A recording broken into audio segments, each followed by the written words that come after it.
And what is up? Welcome back here at the Average Boys podcast. It's your boy Crispy, and I'm here. I'm here with my boy Trigger. Trigger, it's been a while, man. It's good to see you again, man. How you doing? Pretty good, man. Pretty good.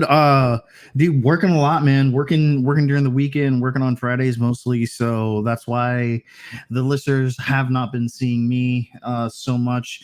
If they saw your live last week, they got to see me on camera a little bit. I was out there doing my Dragon Warrior thing and bar attending, serving it up, and we had a pretty good turnout. Obviously you were there, you and Christella, repping the Average Boys, and we had a pretty dude that raw eating contest, dude. I was hoping someone was gonna puke. No dude, shit. the two first dudes. I know that there was a guy that with glasses. I think that guy just like booked it to the bathroom. Then the poor guy had to be the front because I saw him walking towards the front, and he was like holding himself, and he was like. Like heavy breathing. We really what we should have done is let these people know that if they're gonna vomit or if they're gonna do anything, they need to go to the bathroom, not go to the front of the restaurant and then make everybody on the outside be like, "Ugh, what the hell's going on at that place? Everybody's vomiting and shit." Dude, that would have been so horrible. I was hoping that I was gonna see it and just being like, and I was like, like dude. violent protrusion. But overall, it was a great event. Thank you to Dragon Warrior Nuda for having us out there. It was such a fun time. It was so cool to be out there, and then of course being able to hang with you, brother. I feel like I haven't seen you forever. Of course, right now you guys will notice Brian isn't here right now. He had an arrangement that he had to get done first, but he said he'd be joining us probably in a little bit, about a quarter of the way into the show. So when he gets here, we'll make sure we let him right in because we have a lot of cool things that we're going to be talking about today. Of course, I feel like I haven't seen you in such a long time. Man, and I try and catch the show, and just let everyone know that, like, hey, Trigger's still alive. Yeah, his hiatus isn't as atus or high as we'd like to think it is, and once things kind of even out for me, guys, I promise I'm gonna start trying to make myself a little bit more regular, a little bit more scarce at work, so that I can be here. Well, not only that, to top it off, you're in the comment section, so you're constantly here, and you're always doing your stuff online. I see your posts and stuff, so we know you're active, we know you're out there, we know you're doing some stuff, and we know you're keeping up with some of the things. Like there have been some really, really cool trailers that got released this past weekend. There's some really, really interesting stuff that's floating around. But first, before we get into that stuff, I want to give a shout out real quick to one of our good friends and our sponsors, of course, too. Harlingen Fan Convention, guys. It is finally here. If you're all available, I don't know if you guys have been noticing, but since Wednesday, I've been hacking their web page to do a live feed to jump into their Facebook account, and it's been really fun getting in there and talking to all the people from Harlingen Fan Convention. Pete, Michael, Margaret. They're running a great show. They have John Wesley Shipp, which is the Flash from the CW. He's also Henry Allen. He's freaking Jay Garrett. They just got him in Stargirl. He's here in the Valley right now. He's probably eating some badass Whataburger, some Mexican food, like all the good stuff you do for people when they come to Texas. You know what I mean? All that homely life. I'm super excited to meet him tomorrow. Same thing. Ray Fisher for Cyborg from Justice League, the Snyder Cut, and of course the Whedonverse. Of course, there was a lot of debate and problems with the situation, and I don't know what's going on with his stuff, but what a person to champion for people and to go out there and really stand his ground. I'm really excited to talk to him. I'm really excited to ask him about what it was like to play probably one of the most iconic like black superheroes in the DC universe, if not probably one of the most widely known. Next to Jon Stewart, it's Victor Stone. What do you know, my boy? Here we go. We got Brian here in the comments too. We got what's up, bro? Brian. The Trinity is welcome back, bro. Welcome back. Glad you got everything done. It's good to see. Yes. How you doing, Brian? Great.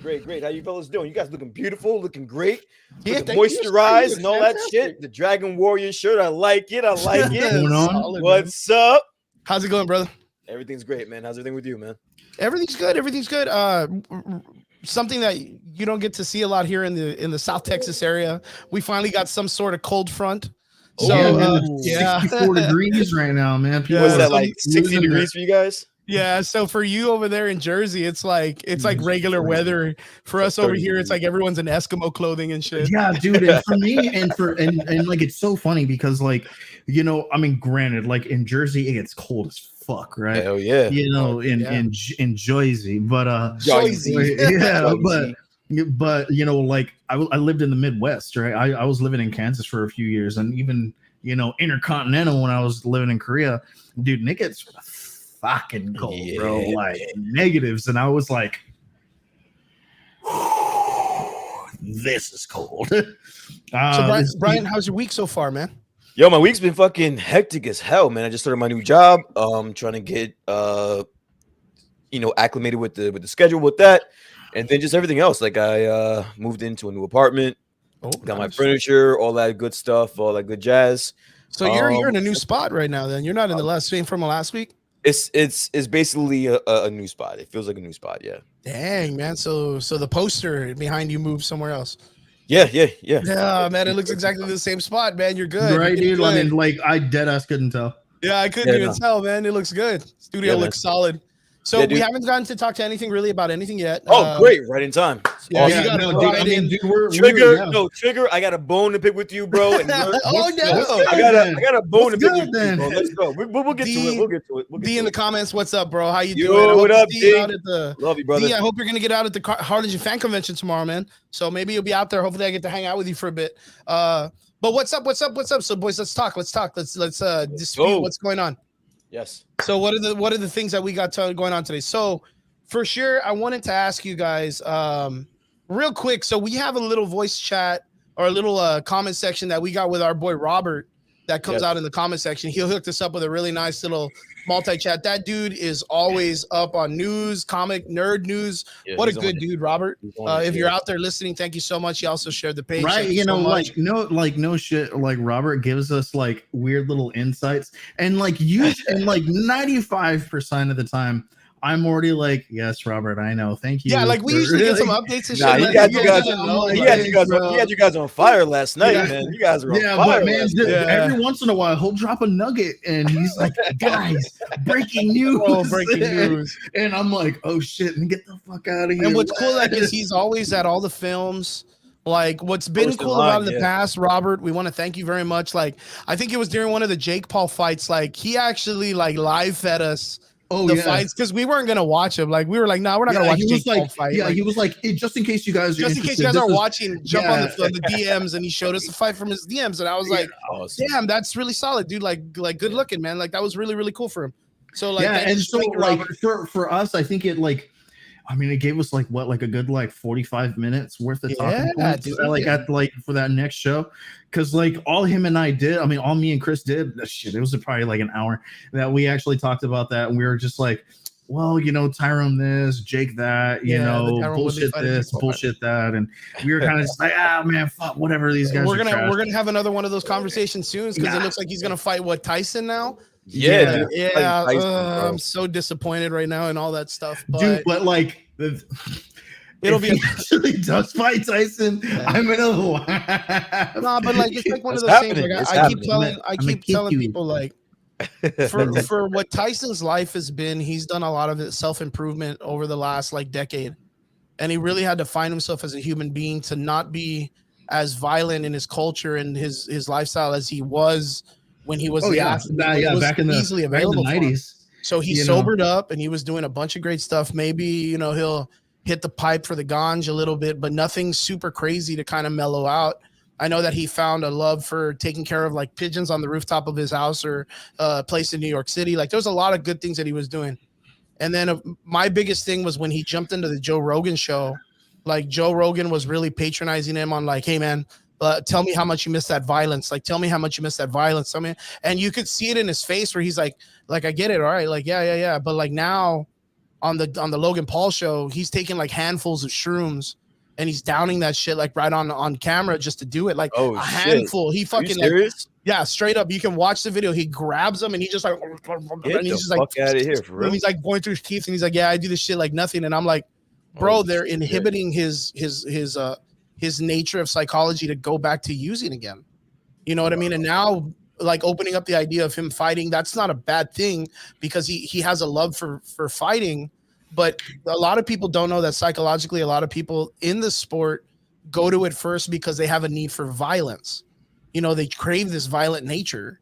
And some people understand the psychology of taking care of it and being calm and collective and respective. And then the other one is, of course, the people that, beat their wives. Yeah. They beat really the shit out of their wives and yeah. kids and all that other shit. Chris Benoit style or some shit. Not to be rude on Chris Benoit. That guy used to be my fucking hero, dude. I got that guy to flip me off once in Corpus That's like the name that no one speaks about anymore. You know what was real crazy? Like when he said it, I was like, yeah, he came to Corpus Christi a while back, and he was with like Arn Anderson and a couple of the other dudes. And this was way after the Four Horsemen, and I was really excited when he was one of the Four Horsemen guys. I'm telling you, like I used to watch wrestling, like Brian. Brian's a big wrestling fan. Yeah, I used to watch that shit way back in the 90s and 2000s, like early shit. You know what I mean? Yeah. And when he was like WCW, Four Horsemen, I remember we were in Corpus and he was in WWE, and they were all there. Arn Anderson and a couple other dudes, and I was like, "Ooh, Four Horsemen!" I throw the four, and he looked up at me and was like, just and I was like, "Oh man, that sucks." Like this guy's my hero though. Like I really looked up to him, and of course, like the scrutiny of his situation happened, and I don't really know a lot of like what had happened or transpired with him. Of course, the murder of his wife and child, but like, of course, when it came out, I lost all respect for the person for what he did, of course, because it's horrible. It's fucking monstrous of an idea. Yeah. But I know that later on there was a documentary that was released that kind of explained a little bit more and went into it. And I haven't seen it, but I'm guessing it has to deal with some type of drug addiction or drug abuse and then a psychological crack. And then, and then actually, like, if you want to throw in like the CTE thing, like there was some weird shit going on with his brain. Yeah, there's some weird shit going on with his brain too. So a lot of it had to do with that. It's just a very unfortunate situation all around. There you go. It's called The Dark Side of the Ring. Tough episode. Yeah. Very straight up. Thank you so much in the comments. It was a very a horrible situation, but let's bypass that. I don't want to get into anything depressing or anything like that.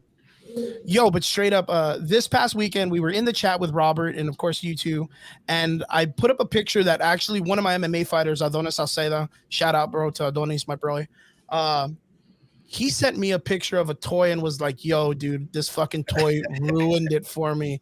What's up, Rob? Hey, yeah, Trigger's here, man. Trigger's here with us, man. Yo, Rob, what up? Shout out to Rob, man. We were just talking about you, but Adonis sent me this picture, and I sent it to the boys in the chat.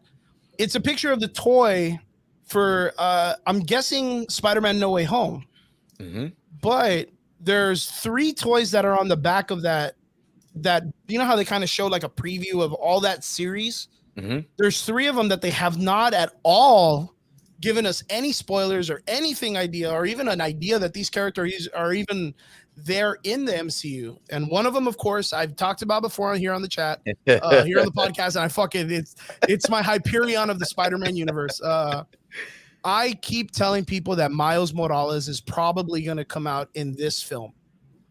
But and it's on the toy box. Okay, so first off, it's there with the black costume that everybody's excited about. Spider-Man getting the Doctor Strange one, right?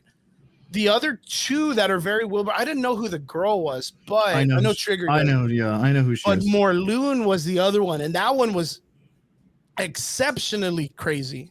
Who was the girl though? Shriek. Oh, okay, so that was the Venom chick, right? It was Shriek, yeah. Which is weird because we just saw her.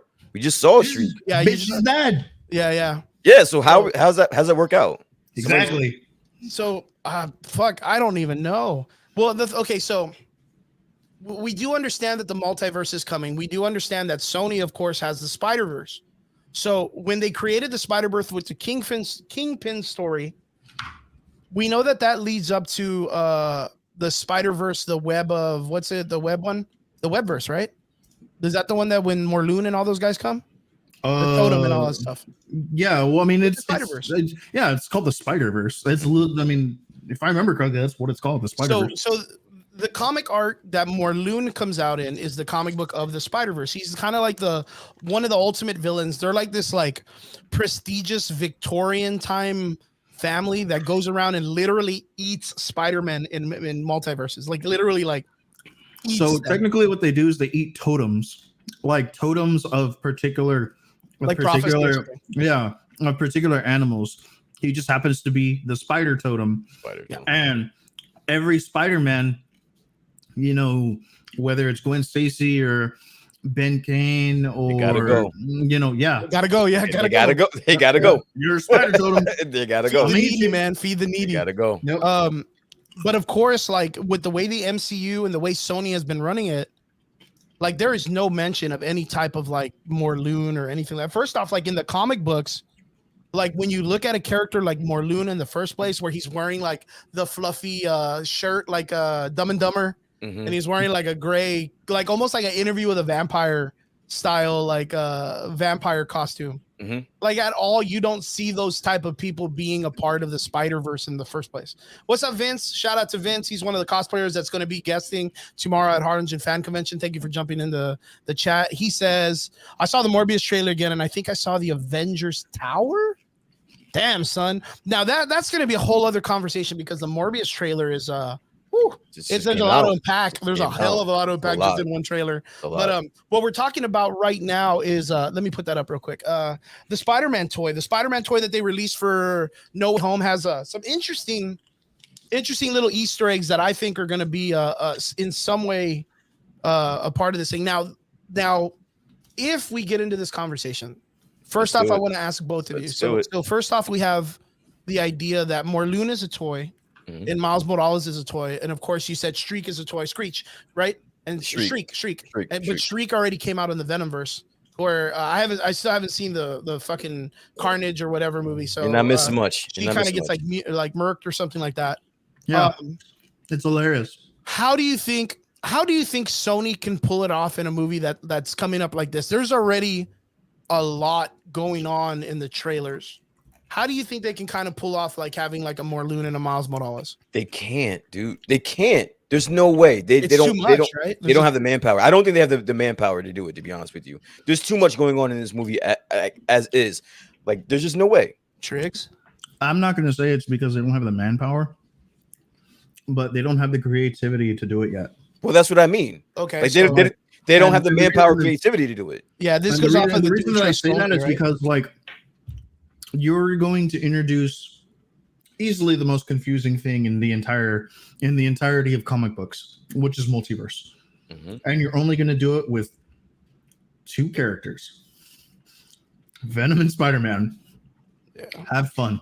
No, but hey, to their credit, if you're Sony, what two characters would you want to have in the to start? Yeah, like that's the thing is like if you really think about I'm it, gonna do that, Spider-Man I ain't gonna introduce a multiverse with only two fucking characters. What other characters do they have? They don't have any other characters to. Yeah, like that's the thing is right now the milestone characters. Characters, man. Right now, they just X-Nay pull out. Jeremy's coming in. Sony, hold my beer. Yeah. I got this. Where's Karnak? They're gonna fuck this up. Where's these guys? I'll make a whole movie about fucking Hobgoblin, man. Yeah, they're gonna fuck this up. Look, my biggest thing is, do I think that they have the prowess to bring in those two characters as a main story? Not at all.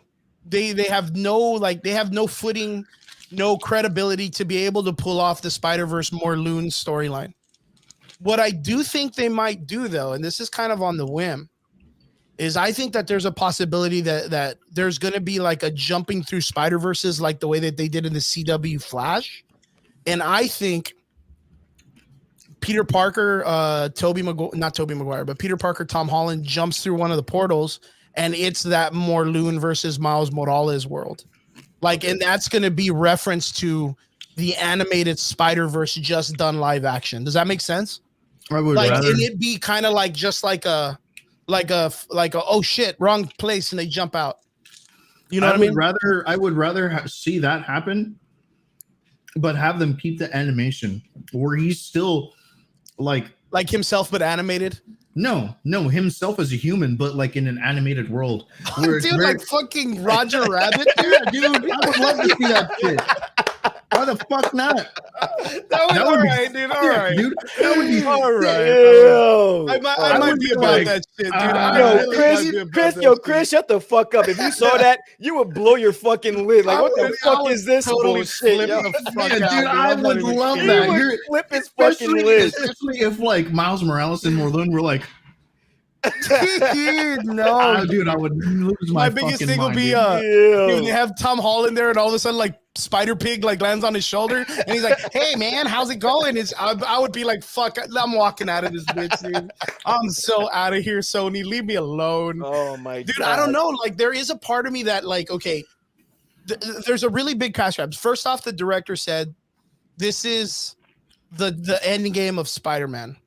And the whole thing about Endgame is that there's a lot of loss in the main character's development, right? That was a really weird comment, by the way. That was a weird comment, by the way. Yeah, we talked about it the last time, right? And we heard it. I mean, and it's not anything that's whim, but you know, we've heard Tom Holland in interviews say, "Oh man, yeah, I can't wait for them to bring in Miles Morales." And Robert, our boy Robert Flotas in the comments, even said that he's even heard, like through grapevines and stuff, that apparently this is going to be one of Tom Holland's last movies. And we've talked about it, how if they're going to do that, they need to start introducing Miles Morales already. They've already mentioned him. They did it just like Jane Foster.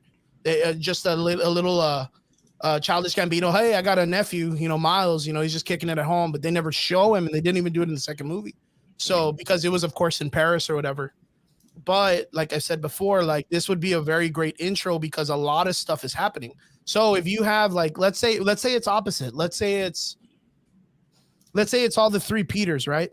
They're all coming together in this movie and they're fighting all the Sinister Six the way they're doing it. But like towards the ending of the film, Miles Morales from the Spider-Verse comes in, smashes one of the dudes with a kick, and they're like, "Who the heck are you?" And he takes his mask off. He's like, "I'm Miles Morales." Like, "Aren't you Peter? Like, come on, we already used to this. We need your help.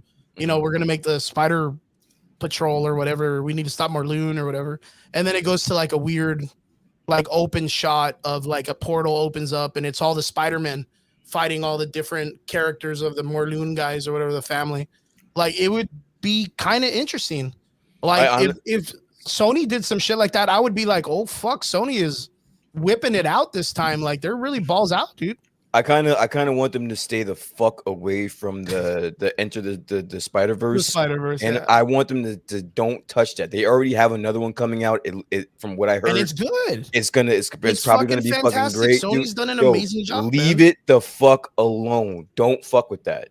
Yeah, just leave it. Just leave it's an amazing. Okay, so do you guys think that the Miles Morales story that's being told through the animated series gives it enough footing that it kind of holds its own in its own thing? Like, it just like, yeah, like that's Miles Morales. Leave it alone. Like, don't touch it. Leave. If you want to start a whole new one, live action, that's fine. Do that. But Now, the animated one, leave that shit alone, dude. It's great as is. Build off of that in like the animation world. Don't. So if they do decide to bring a live action Miles Morales to the screen, do you think it should be a live action adaptation of that character? No. Or do you think that character should be like, that's its own multiverse? Yeah. We'll bring in a different variation of Miles, but it's similar because, you know, multiverse talk stuff, but they're separate. So Tricks, what do you I'm kind of interested to know why you don't think that would be a good idea. Why don't you think that one, Tricks? Why don't you think it should be that relatable animated version but brought into live action to represent himself? Well, because we've already seen the MCU version of the Prowler, right? He's still alive.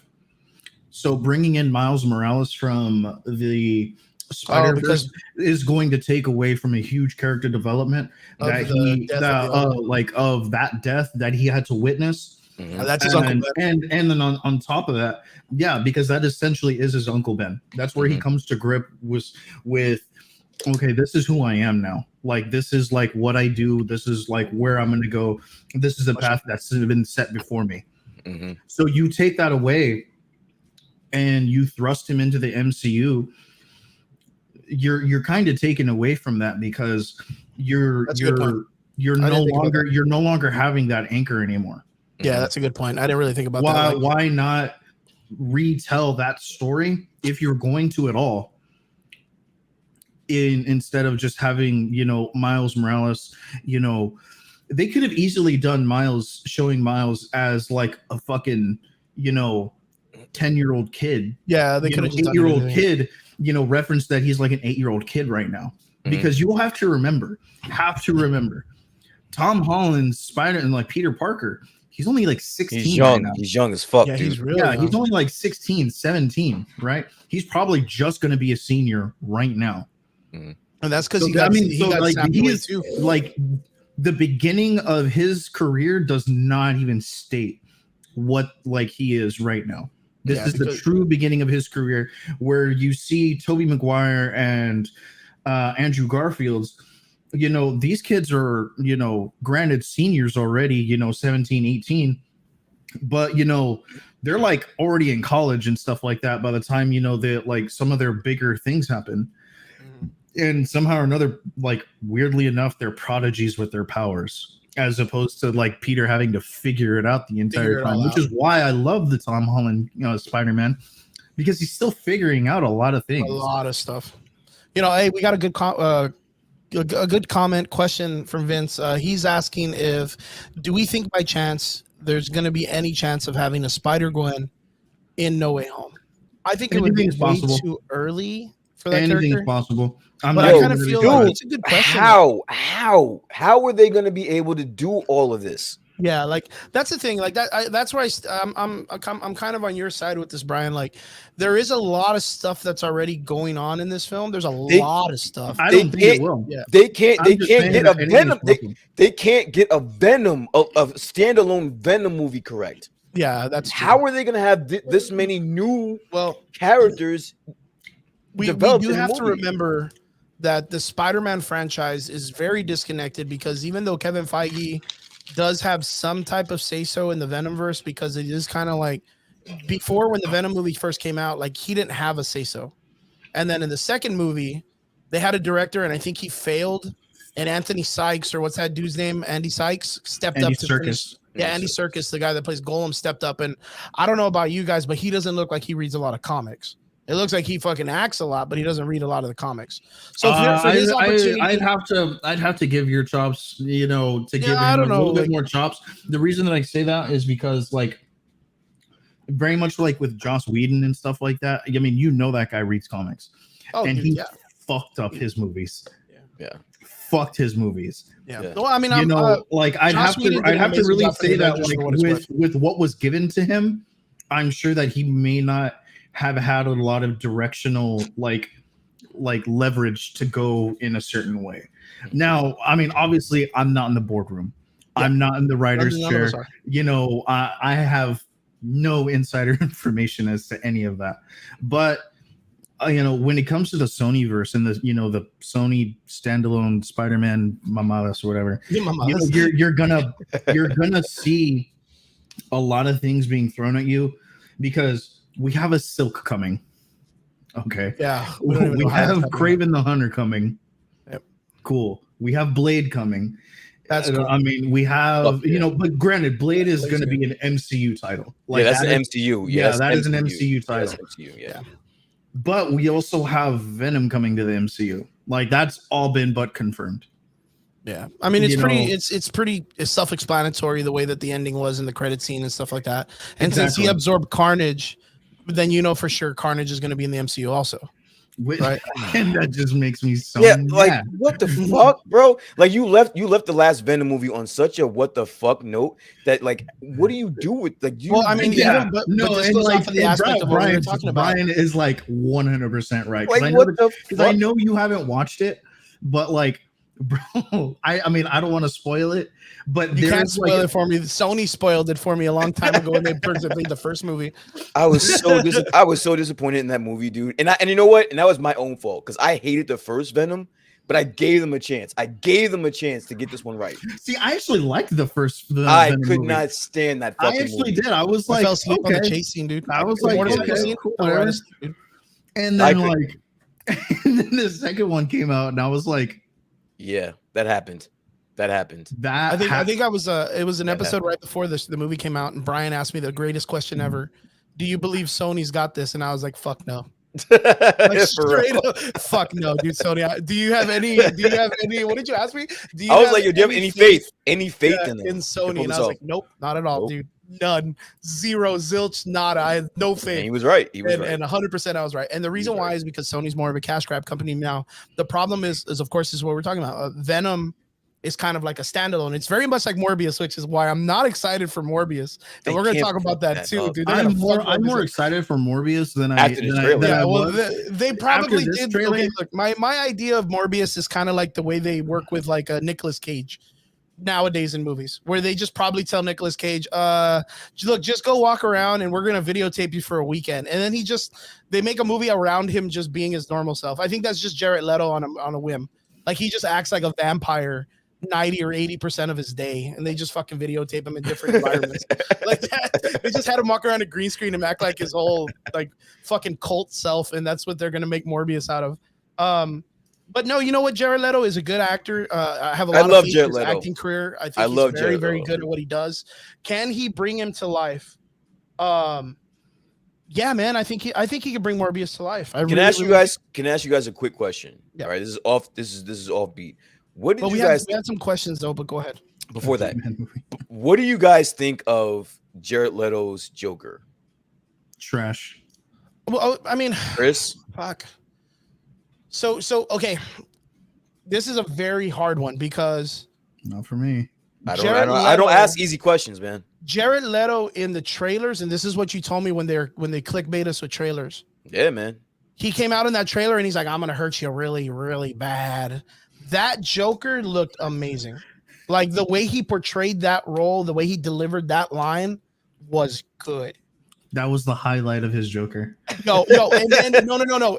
And then in the fucking movie, they deleted that scene and added some other stupid fucking line. And I was like, wait, what happened? Yeah. Where was that guy? Where was that guy? He gave that scene so well. You felt the craziness. Honestly, to the character. Like, oh man. For me, and I shit all over Jared Leto's Joker all the time, right? And I'm going to continue to. But I think his true highlight was in, the Snyderverse, where in that deleted, nightmare scene. Yeah. I think that was like a great representation of like a Joker that you don't really get to see very often. Joker, cool. It wasn't just written very well, but it was delivered very well. It was, and it wasn't just the delivery of Jared Leto, but it was also Batman's delivery, and like the knowing where to really twist the knife. Yeah. It was like, how many people do you have to watch die, before you're dead inside too, things like that. And he's like, oh, well, I know that you've seen plenty of death, haven't you? See, and that's the problem, but that's the problem with it too, is like, I'm kind of more on the side of that Joker than I am with Batman, because Ben Affleck's portrayal of Batman, that fucking dude murked every dude in that man in Batman movie. He totally isn't who Batman. He killed every motherfucker in that movie. He killed everybody. He smashed the dude's face with a box, That's Frank Miller. With a car, with a fucking big wooden box. He threw a car at a group of other motherfuckers in a car. Like that car smashed into that car, and then he shot it with a 30 caliber rifle or machine gun that's like the big ass ones that are on the Hummers in the war movies. Yeah. He shot another car with that. You're not gonna tell me those are fake bullets. Like he killed all of those dudes in that movie. So for the Joker to sit there and be like, "Oh, we know you know death," and then he looks at the Joker and he's like, "Fuck you, boy. Fuck you." He's like trying to keep it under his lip. He's like, "Yo, I want to kill you so bad. I want to kill you so bad. I can fucking taste it." I was looking at that part, and he's like, "Man, I can't wait to kill you." But that's what I love. In my mind, I'm like, the at Joker's the very "Man, end, I bet you he 100% believes you too, man." Like, I would sit there and I'd be like, another thing that like I really like that. Yeah, but you also have to take into account, like, yeah, dude, he is ready. That is 100%. He's ready for it, because like that last line, when she was begging for her life, and she tells me, and the last thing that she tells me, that when I kill you, and I promise you, I will fucking kill you. That I do. But that's the thing. Like, do you think the Joker won? Like, was that the last joke? Was that the fucking cares? It doesn't matter if he wins. He won. He won at that point. Yeah, he won. He got him to that point. Listen, I'm in the minority, dude. I love Jared Leto's version of the Joker, nobody agrees with me. All of my friends tell me I'm fucking stupid and whatever. No, I mean, love. I don't think it's stupid. I'm not gonna go that good. far and be like, oh, nigga, you're stupid. But no, I'm gonna say like I'm gonna have to like say that his portrayal of it isn't my favorite for XYZ reason, and XYZ reason is that his portrayal of it was the funny gangster. Yeah. And like I'm kind of like, okay, but I had that with Jack Nicholson. I didn't need that with you. True. Okay. Valid point. Yeah. Like it's not even like, to me, it's not the fact that like that Jared Leto had to portray this shit Joker. I don't like the fact that, I mean, it's what he does as an actor, but like him like sending the other actors like shit and poop in a box and doing like a bunch of like random like weird pranks. I think he sent like Will Smith like a dead mouse, but the chick that played Amanda Waller was like, yo, you do that shit, I'll tell my husband, he'll beat the fuck out of you. And he was like, okay, cool, I crossed the line. Like he totally like he dropped his character shit and didn't fuck with Amanda Waller's actress. Like straight told him like, my husband will beat the fuck out of you if you do some shit like that. Yeah. But everybody else he was fucking with, but I don't think it was necessary because the character he portrayed, I mean, I wouldn't call it like a huge deep dive compared to like Joaquin Phoenix or of course in the Christian Bale films. You know what I mean? Like rest in peace. Like I don't think it was that deep dive of a character because I don't know. I just think that there are safer ways to do that. Yeah, you know, like look at Heath Ledger's portrayal of the Joker, right? You had the insanity that you see.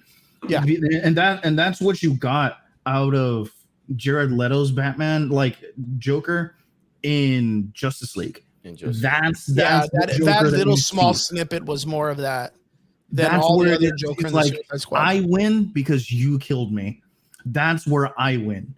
But in my mind, I'm not seeing it as a win or lose thing. I'm seeing it as it doesn't matter anymore. It doesn't matter. Yeah, it doesn't matter if I kill you right now. Because he's the bigger threat. You are collateral damage. Oh, a D-Man movie. That's crazy. Yeah, it's to me the Jared Leto Joker. It's not my top of the list Joker throughout all the history that we've had. But I think that there's room for him in the universe, which of course DC is fascinating at making everything continuity. So we know he's there, which is I think it's super crazy that DC. I think it's like an accidental genius move that they're making literally everything continuity. Like that's the thing. That's a problem we talked about last week with Marvel, like where we don't even know if Agents of S.H.I.E.L.D. is continuity.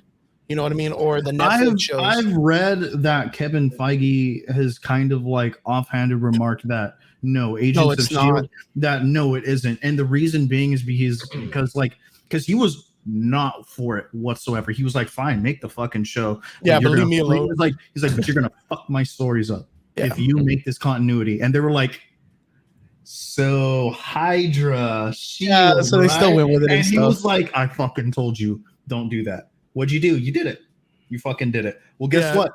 Now Phil Coulson's not coming back. Fuck you. Thanks. Now you killed him. Man, I miss Phil Coulson. But I would have rather had Phil Coulson come out than Nick Fury at the very end. The little reveal, walking on the porch. Fuck about Nick Fury, bro. I know that you're everywhere. Fuck out of here. Damn, Jackson, man, you're always the man, man. You don't got why did Nick Fury just get a straight bullet from you, Trigger? I don't understand. He just got a straight bullet from you. Because he's always cool, man. Yeah, man. It's Nick Fury, bro. Yeah, Nick Fury's just cool in Trigger's general. Like, fuck him. Yeah, he's the man on the wall. And what did he do? He survived. Yeah, man, what did he do? He fucking spilt blood on his limited edition Captain America cards. You know how long it took him to dude. you know how long it took him to fucking collect those things forever. Coulson has to learn to keep his head on a swivel, bro. What do you want him to do, bro? Hey, swivel, by bro. chance, down a god. By chance, you think the price of those cards went up after they had like actual Avengers blood? Fucking collector's item and shit. All right, so now going on to the next subject, guys. So being that we're talking about, of course, the Spider-Man movie and all these little Easter eggs. Let's go. Like I said before, I think there is a very, very small snippet of possibility that the Morlun and Miles Morales thing could be introduced. Trigger does bring up a really good point, though, that since the Prowler is still alive in his universe right now, we might just get an introduction of a childlike Miles Morales. But at the same time, we do remember when he was introduced, it was before the snap. Then the snap happened, and then it was 7 years. It's true. Yeah, and then so he could have been like in the original movie of Spider-Man, when he's mentioned, he could have been like 8 or 9 years old, and then the 7-year snap happens, and now he's like a teenager, and now he's about that age, like a freshman level, maybe 8th grader to a Spider-Man. Like he's got to be younger than Spider-Man. We know that. So and Tom Holland's got to be at least a senior. See, and I try not to be a continuity stickler, right? You know, because like this is the MCU we're talking about. They're not gonna go, you know, page per page, line per line as to, you know, what the comic book says as per continuity. You know, case in point with Eternals. You know, yeah, but you know, the point that I was really trying to bring together was the fact that, like, yeah, we have the Prowler and he's still alive, you know, and let's say that Miles did survive the snap, right? And he is now 5 years older. And, you know, let's just highball him at 10. Kid's 15 now. Okay, sick. You know, he's still a little bit younger than Tom Holland, could still work. He's around the correct age of when Miles became Spider-Man anyway. Which was like 13, right? And he was about 15, if I remember correctly. But I mean, you know, so was Peter when he first became, you know, when he first became Spider-Man. He was 15 years old. And not only that, to mention the Eternals, they did bring in the actress that's Sprite, who plays an ever-living character that literally stays the age of 13 her whole life. You know what I mean? So we're bringing in this aspect of where we can bring in child actors and actresses to stand alongside adult actors and maintain these roles as superheroes also. So it's not really too far-fetched. No, it's really not. It's really not. But to say that it's going to be the, you know, Spider-Man animated into the Spider-Verse, Miles Morales, I think that is going to be the stretch of the stretch. Yeah, I think I don't want to see that. Yeah, I think you're right on that. I wouldn't want to see that. For what it's worth, that representation of the Spider-Man universe is actually my favorite.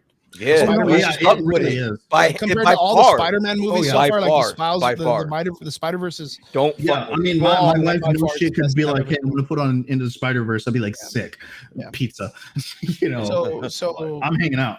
And then, of course, we also have the Spider-Man game that brought in a Miles Morales that's roughly, almost the same age as Peter Parker. If you think about it, like maybe like 4 or 5 years younger.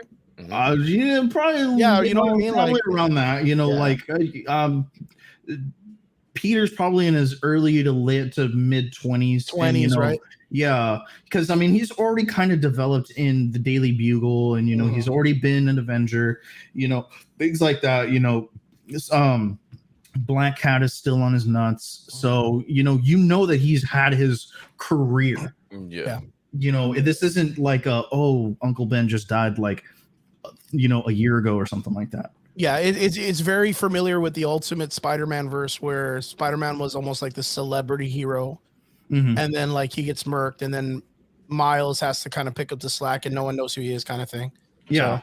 So this is why, like, the game. Yeah. So that's why, like, I had the opinion that I had, and you know, like, I'm trying to be very subjective when I'm very not just subjective but very objective about my theories as of late, and especially when I portray them, because you know, it's one of those things that, like, you have to look at everything from outside of the box. You have to, because if you're inside the box and you're looking at everything around you and you're trying to, you know, pinpick, oh, well, this and this and this and this, and now I have this. Well, then, you know, you're still just cherry picking certain things that you want to fit into a narrative. You know, when you look at things from outside the box very objectively, you get to look at that box and say, well, this is everything that we have together. Where in any of this does it fit? I just have to click this in because Vince just put up probably one of the greatest things that we would all like to see, but I wouldn't. Japan Spider-Man made a cameo. Fuck yeah, dude. Everybody loves Japan Spider-Man, dude. Everybody loves that guy, the Kamen Rider one. That's such a good call. But But yeah, where he jumping into the needs next to Spider-Man ride a conversation. car or a fucking motorcycle to get places. What do you guys think in the comments? Do you guys think that the idea of Miles Morales and Merlune coming out in this No Way Home movie is an opportunity or a chance that it might actually come? Or is it a little too soon and you think that there's already enough characters and enough things that are going on that they don't really need to be stretching that far? And what do you guys think in the comments? On to the next one. Staying in the Spider-Man verse. Boys, what did you think about the Morbius trailer? Buddy. Let's talk, man. Let's talk. So we had a Jared Leto's Morbius trailer. The Sonyverse has brought in again the living vampire Morbius with the lifespan of a, I don't know. This guy's like an immortal now, right? Yeah, he's like an immortal now because when he became Morbius, he's like super immortal now. That's why Blade wants to fuck him up. He's not even a real vampire if you think about it. No, he isn't. He just sucks blood to his hands and shit. They say he sucks blood through his hands because of censorship issues. Yeah, he does it through his mouth. So wasn't it plasma that he was like sucking on? No, it was blood. It was blood. Like I thought he always plasma.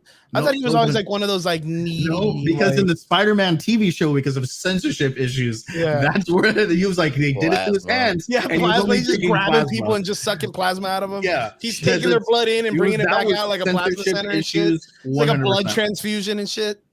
It's a very interesting character for them to bring into the the Sony MCU. Being that the fact that there was some popularity to him, but again, he's one of those awkward normie. You have to kind of read comic books to really know, or at least have been a fan of the 90s cartoon at the time, right? Mm-hmm. Yeah. How do you guys feel about them bringing, because Sony's taking big chances. They're doing what Fox did back in the 90s where they were like, dude, we brought all these cool characters. Let's make individual movies about him. Daredevil, Ghost Rider, fucking Fantastic Four, X-Men. Like they're just trying to get as many franchises out as much as they can. And I feel like Sony's barely hitting that with what's going on. So we have Morbius. We're going to get a Kraven the Hunter, which no one fucking asked for. We'll probably end up, we just had a full-on Spider-Man movie dedicated to Mysterio, which to me was one of the most randomest villains that you could make like an entire movie about, you know what I mean? Like, but they pulled it off. And they introduced it with Tony Stark shit. So they needed some type of crutch to be able to make the character super important. Hello, Eels in the chat. What's up, man? But yeah, so how do you guys feel about the Morbius trailer and what are your guys' expectations for it? My expectations aren't high, but only because like my expectations are never high anymore. After What If, I was just like, this is go ahead. Wait. 20-second I haven't even asked him about What If. 20-second timeout. Tell me you're just like Chris and you had a problem with What If. Tell me. Oh, I do have a problem with What If. Oh my god. Oh, I do have a problem with you What guys. If. You know what? Man, I feel like a kid. I could have told you that I had a problem with What If 2 months before What If came out. Before it came out, when they said it was canon. I feel like a kid, and I'm standing on your lawn, and you guys are yelling at me for standing on your fucking lawn and shit. No, man, no. Get the fuck out of here, man. What If was fucking amazing, bro. So the reason I have a problem with What If, and this is the only reason I have a problem with What If, is because it's canon. That's it. That's it. Yeah, because now remember we talked kind of about this. We broke because it down. They canonized it. Okay, we have a comment in the question from. Had you left it standalone, What If would have been fucking amazing. From CFC from YouTube, he's asking: is Morbius a character of Marvel or standalone? He is a Marvel character from the Spider-Man comic books. The only problem with Morbius, I mean, it's not really a problem, is that he was a very important character back like in the 90s when Blade was really big, and then Blade kind of died out, and now he's coming back, and I kind of feel like that's a reason why they're trying to like they're setting up the Midnight Suns. Yeah, they're setting up the Midnight Suns. Yeah, you can feel they're going to probably end up going with a Midnight Suns movie. Yeah. It'll give them that opportunity to kind of reach more into like the horror. We just saw yesterday that they casted Wolf by Night. Yeah. Right? Mm-hmm. So they just casted him yesterday. So it's kind of leading up to Marshall Ali or something like that. That's Blade. Yeah, that's Blade. I'm more excited about the Midnight Suns movie than you know what. You guys can get these movies out the way.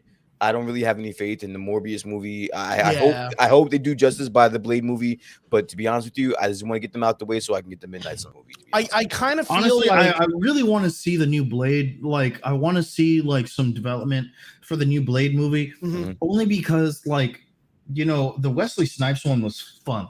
It was a fun movie. Great movies, yeah. Yeah, but dude, like, Wesley Snipes out you there. know, like I love those movies, dude. Man. I mean, I watch 1, 2, and 3 at least once a year.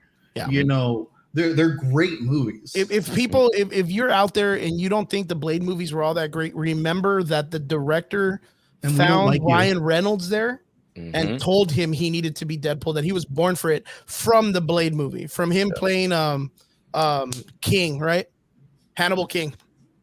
Yeah, he was playing Hannibal King, which is Wesley's daughter, but yeah, Wesley's daughter's friend. I doubt we will be discussing Meta, Mr. Samoya. Are we talking? I do discuss Meta? About that.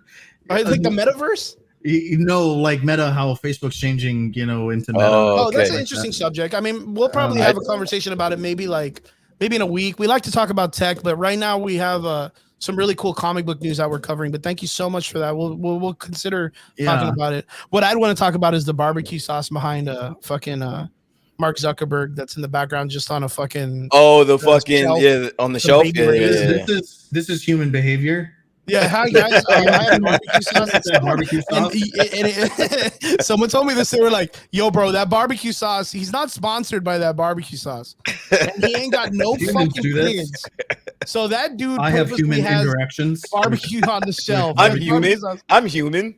I like barbecue sauce on shelf. I like barbecue sauce. That barbecue sauce was literally on the shelf, and he has no kids, and he had no sponsorship. That motherfucker just has it on display in his house in the background. This $1 billion man, dude. So wait, getting back to the going back topic, to Morbius, guys. I'm gonna just get my statement out there so that Trigger, I know Trigger is gonna have a more lengthy conversation about this, but for me, I'm kind of excited for the Morbius movie. I wasn't at first. The trailer has got me slightly intrigued about it. Again, I'm a Jared Leto fan. Okay. So like I think he's gonna be able to portray Morbius really well. But I do think one thing is very interesting about that. Now, watching that trailer, it made me Google who is going to be in this movie, right? What do you guys feel about so what do you guys feel about fucking Adrian Toomes being casted in this movie? This is Sony fucking themselves. If Sony had a dildo and was just like, let me fuck myself. What do you guys feel about that? I'm gonna cast Adrian Toomes, an MCU character. First off, let me look up who Adrian Toomes is. He's Michael Keaton. He's Michael Keaton. Michael Keaton, the Vulture. He's the Vulture. Oh, the Vulture. I was thinking he was an actor for some reason. I was like, an actor? Who's saying? Yeah, no, it's I should have said Michael Keaton, but yeah, Michael Keaton he's got a credit in this, so he's gonna be. Oh, definitely, yeah, he's in the trailer. He's gonna be in this movie. Yeah, I don't think per se he's going to be a meta in the I don't think he's gonna be a main character. I don't either. I think it's gonna be one of those things, kind of like the way the trailer portrays it, where he's like walking by and he's like, "Hey, what's up? We should hook up or whatever." We do know that Morbius, the doctor, is a doctor and he works with patients, and maybe by chance, that's how he kind of falls into prey with the Vulture and then Spider-Man and all that. I thought so too. I thought so too. But if you look on any casting, he's number 4. He's the 4th person listed. That means it's a big role, dude. Oh no, he's the 4th person casted in this movie. Well, this goes back to the idea of what we were talking about, Morbius. So, in defense of that, you have to. What was it? What's her goddamn name? The fucking Scream chick.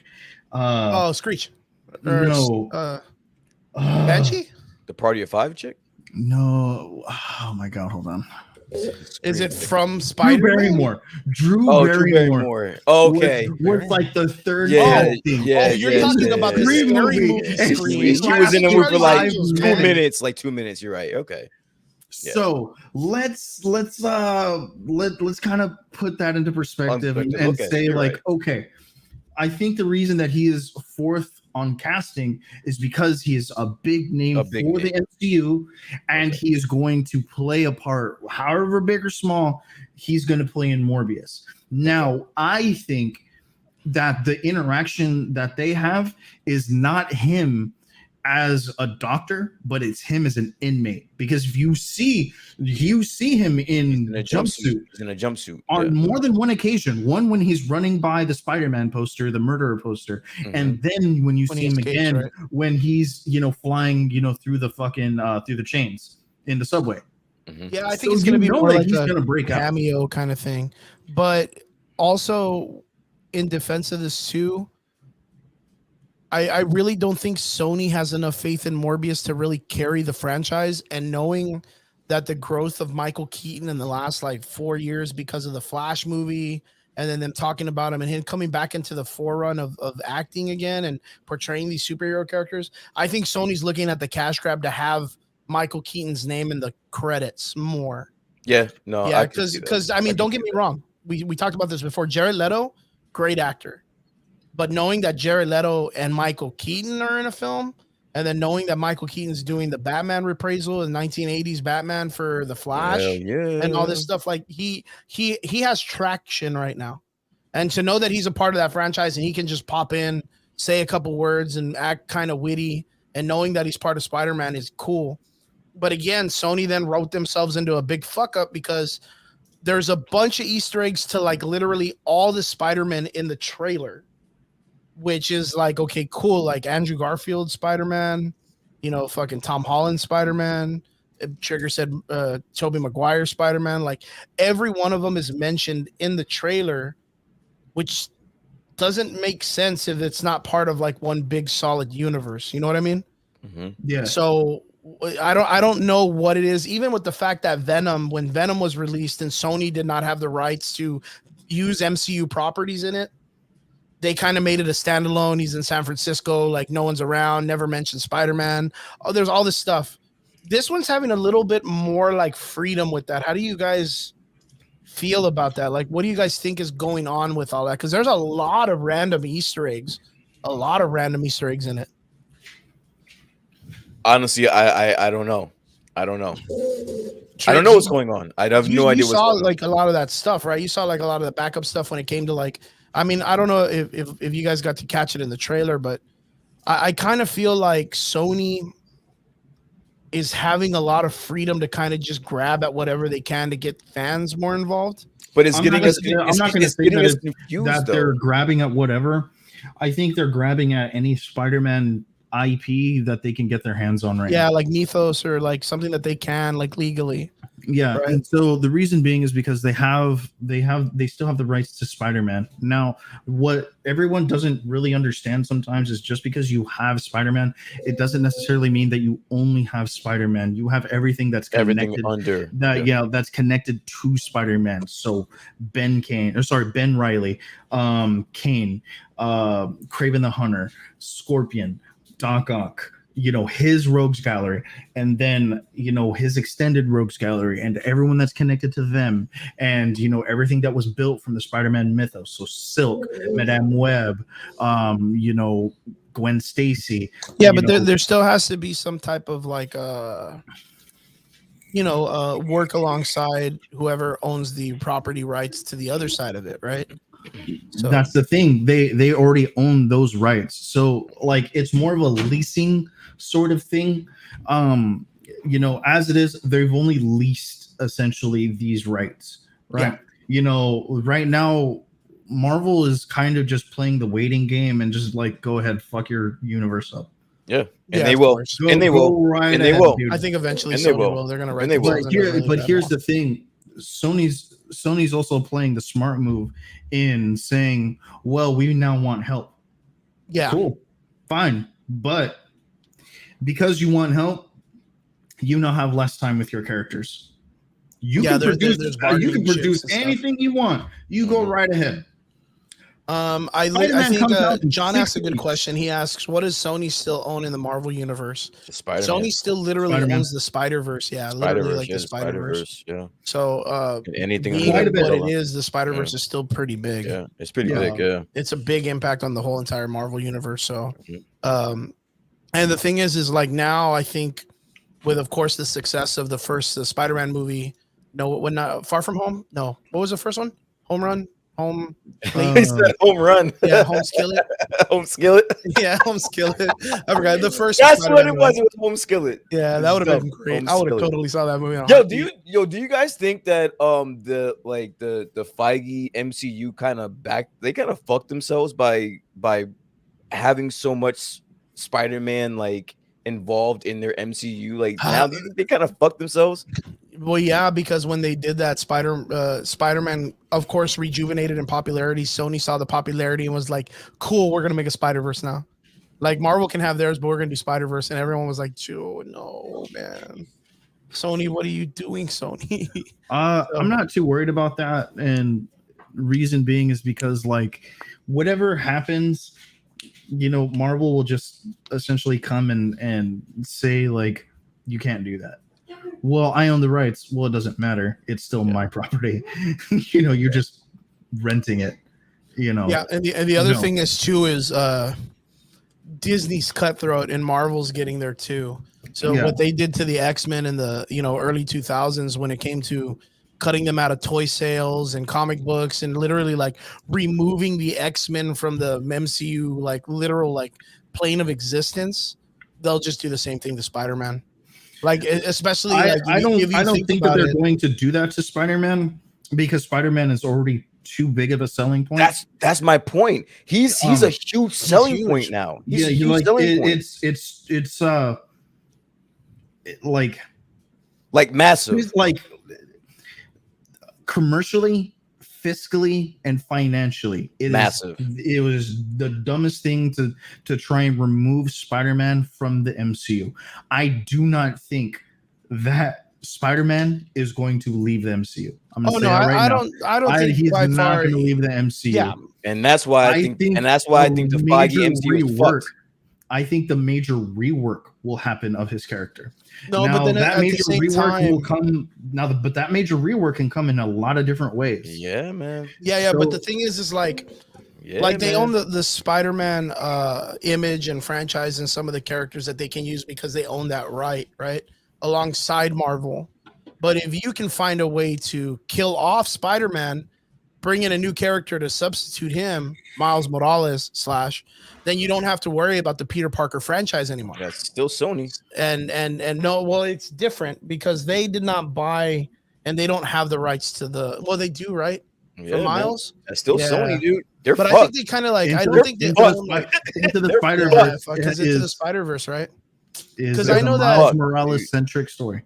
Because it's a very interesting concept with it. Because I know that there are certain characters that they own the rights to, and then other characters come along with the contract. Like not in the sense that they own the rights to those characters, but if they choose to put them in a story, they can. But it has to be worked alongside with a producer from Marvel. That's from what I believe is the idea. Like if they wanted to, they can start Peter Parker in a completely different way. And they could do it as much as they want because that character they own the right to. You know what I mean? What I'm thinking is that you're gonna see Peter Parker leave the mainline MCU and kind of sideline himself in like a multiversal capacity. And the reason that I say that is because kind of look at the way that Loki is going about things right now. Loki is still very much in the MCU. He's just not in the mainline MCU right now. How are they going to rectify that? Right? Multiverse theory. They're going to bring him back sometime. Tom Hiddleston is not done with the fucking MCU by any means, necessary. Yeah. But Tom Holland, on the other hand, I don't think that his I do believe that Spider-Man is a trilogy for him, but I do not believe that the Spider-Man character is a trilogy for him. You will not see any standalone Spider-Man movie going forward. It will be a Spider-Man and insert.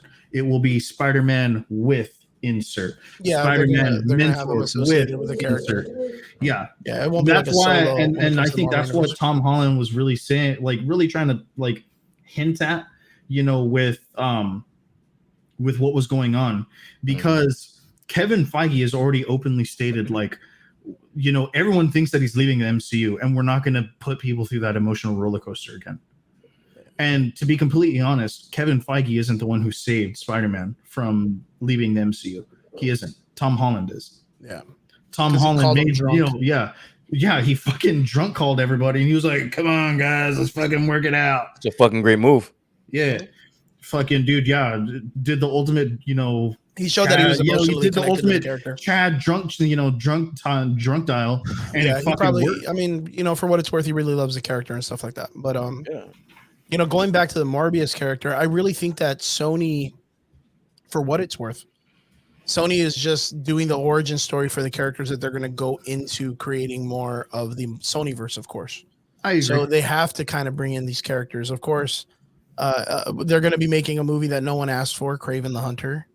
No one asked for that fucking movie. Yeah, no one's asking for that movie. With Andrew Johnson. Yeah, no one's asking for that shit. But like, Morbius was another one that really no one was asking for. But now that they're adding him in, and from what I've seen, from what we've seen in the trailers, is it looks pretty good. The action looks good. The character looks good. Like, they're kind of course, like we said before, there's a lot of like this freedom to kind of make it seem like the character can do all this amazing shit. The one thing that kind of catches my eye a little bit different is kind of like the way they're framing a lot of the superheroes from Spider-Man, which is really cool to the comic books, is that they're all accidental villains. They're all people that we can relate to, that have like all these problems, and they just want to find a way to be better. And then, something bad happens, and that's why, like, what's that dude's name? That actor that's like, "Yo, you're not a villain," or whatever, screams at him, and he's they're fucking killing cops and all that other shit in the trailer. Like, it's Tyrese. Yeah, Tyrese, right? Yeah, Tyrese is in the movie. Yeah, he plays a cop, and he's like, "You're not a villain," and it's like, well, I don't know, man. I mean, he's Morbius vampire. Yeah, he's a fucking vampire. Yeah. Like, he's murking cops, and he killed the dudes that are in the boat, like, and they're all CIA agents. Like, I mean, he's killed a lot of people already by the probably first part of the movie. And Tyrese is still out there, like, nah, dude, you're cool. Like, I think that's where, and see right there, I think that's where Sony is showing their weakness. Their storytelling. Because they did that with Venom. The storytelling. They make these characters someone that's so fun loving that we don't see them as villains. And this goes back to the Silver Age of comic book readers and lives in our time. Like I told Trigger and you a while back, it's like we're so used to seeing all of these characters be so vulgar, violent, and like murderous that now there's like a veil or a gray line between what's a hero and what's not a hero. We're literally looking at Morbius, who is a villain in Spider-Man, who literally drinks people's blood, but he did this because he was dying, and I think he needed to save his girlfriend, right? Mm-hmm. Trigger, was that his original storyline? Like, it was him and his girlfriend that had the disease or something like that? Oh, and he had a love interest or something. No, it was just him. Was it? Because I remember that there was a love interest in one of the stories. So, no, yeah, his love, Martine or whatever. Yeah, like I do remember that. So the love interest isn't that she has it or anything like that. It's just that she stuck by him through all of it. Right? So like he has a very, very, very, very strong connection to her. It's just that, like, through his transformation of being, of into Morbius, is that like he kind of shies away from her now, like out of fear of hurting her. So like, I'm not going to say that like he's an anti-villain, because he's really not. Yeah. But he's also not a hero and not a villain. He's just a very, very misunderstood. Yeah, he's character. A tragic story. Like he's like a Sandman.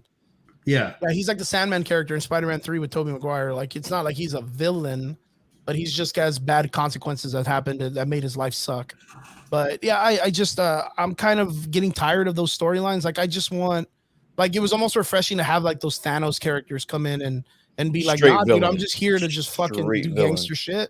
It's like that kid that's like, I just want to do hood rat things with my hood rat friends. Like, I just want dudes like that in movies, dude. Doing bad stuff. Is that so much to ask? Like, we got some really good questions real quick that I want to go back to you. Vince Weaver asks, what are you hoping to see in the post credit scene in Morbius?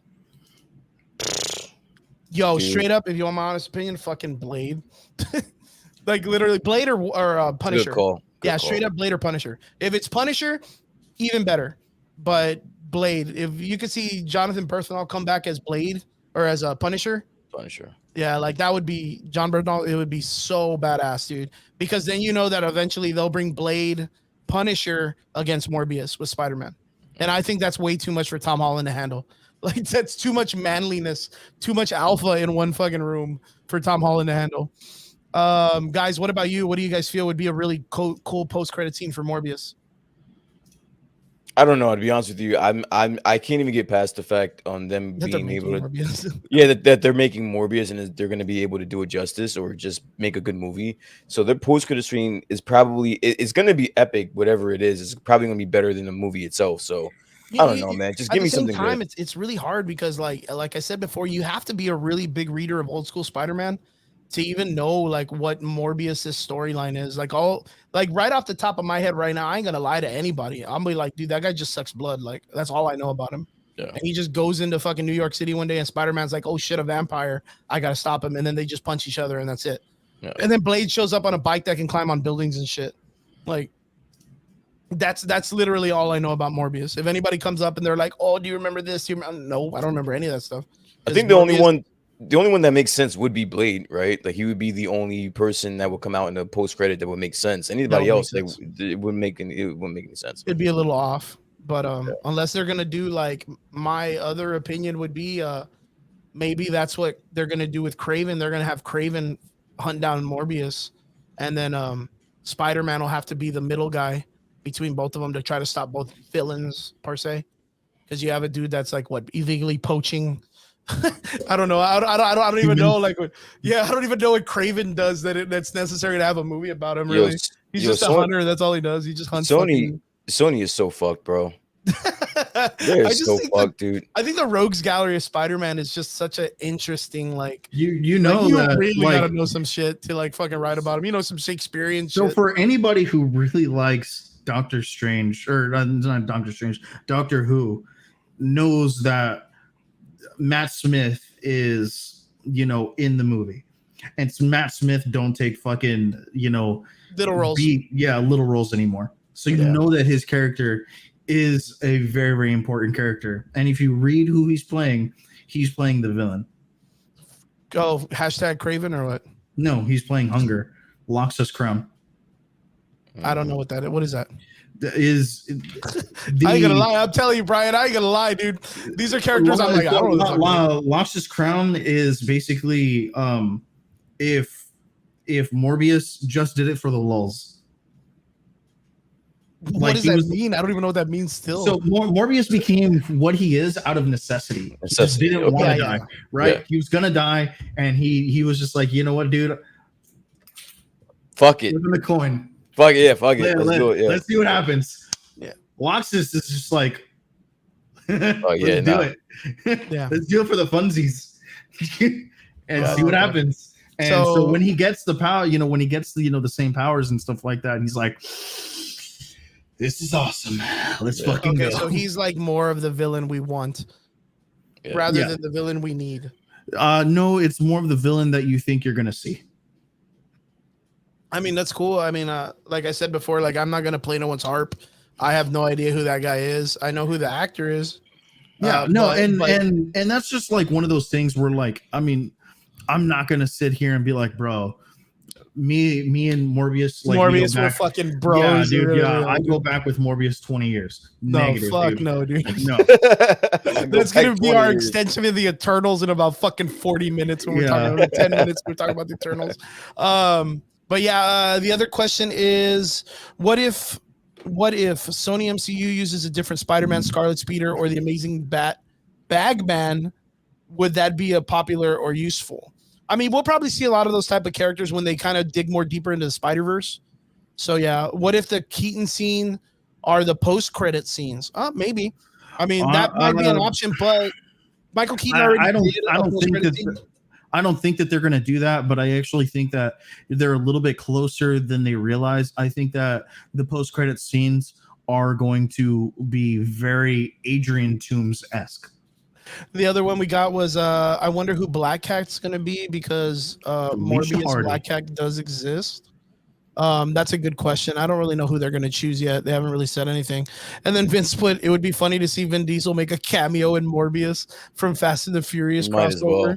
Why would that even be an option? Just like Vin Diesel. You might as well. I mean, it would be Sony for you. Yeah. Taking like a side note, going into it, before we go into this conversation, since it was because I want to talk about your guys' initial reaction for the Boba Fett Book of Boba. But real quick, Trigger, not to be too crazy on this, I know we're still pretty early in the show. We got about 30 minutes, 40 minutes. Dune, man, I know you're a big fan of it. How did you like it? How did you kind of like come across it? Loved it. Yeah, how did you and Audrey love it, man? So tell me about it. What were you guys' first initial reactions? What are you guys looking for? Audrey hasn't seen it yet. She unfortunately hasn't had the time. I have. I've seen it. Now, okay. So to be frank, I had heard of Dune, you know, a long time ago, right? And I've always known about Dune, but I've never known the story of Dune. I was just like, cool, desert world. That's all I need. Yeah. Right. And then big worms. Big worms. And then, you know, I got together with Audrey, and Audrey was like, no, dude, this story is legit as fuck. Like, nice. You need to know what's up. And so she was like, I have read the books. I know what the book is about. I know like what the story is about. And it is a very convoluted story. Oh shit. Now here's the thing. To give you a little bit of context and to give the listeners a little bit of context, let me show you something. Okay. Let me just highlight something about my wife for the newer audience members. Oh, you're talking about the bookcase, right? Yeah. He's got a huge books that she's read. She's got that's one library of books she's read. That's just one room. She loves reading, which is amazing. I have 3 more just like that. Yeah. Cause I can't read for shit. 3 more. Okay. So I have my room with her. That's full of books. I have my study, and then I have my and then I also have my living room, all full of books. All right. So to say that my lady is a book nerd is a gross understatement. Cool.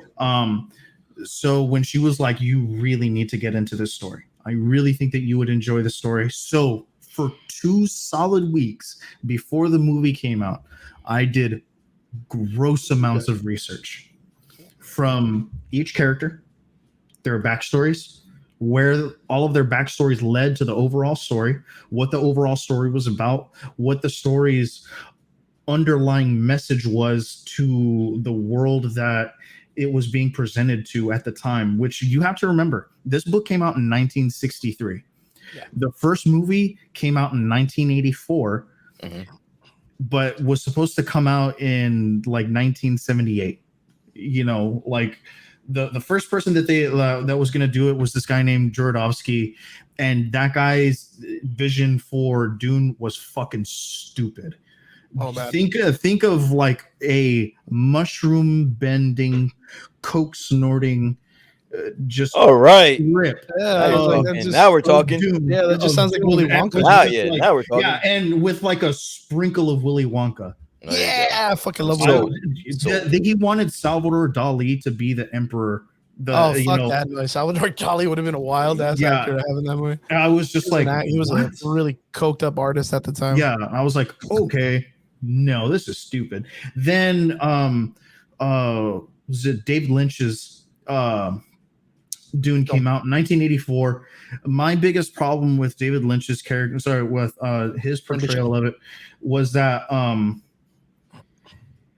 there's a lot of things that he took liberties with, but my biggest problem was, and I know that this is in the book, and he translate this very well in the movie, but to me it was too much, was the inner monologues. If you watch the 1984 movie, this is what they do half the time. So inside of my head, if Oh, that I would move too suck. much, dude, it was so much whispering, Yeah, that and I would was suck, like, dude. what?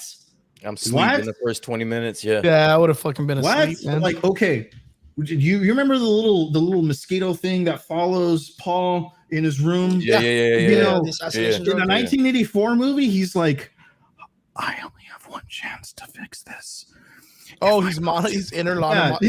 there's an inner monologue as this is happening. He's like, this is definitely a Harkonnen drone. It's a killer drone. 100% not believing. Yeah, and so he's like, he's going through, he's saying like, believing in the what's actor's happening. I'm performance. like, Shoot my fucking face off.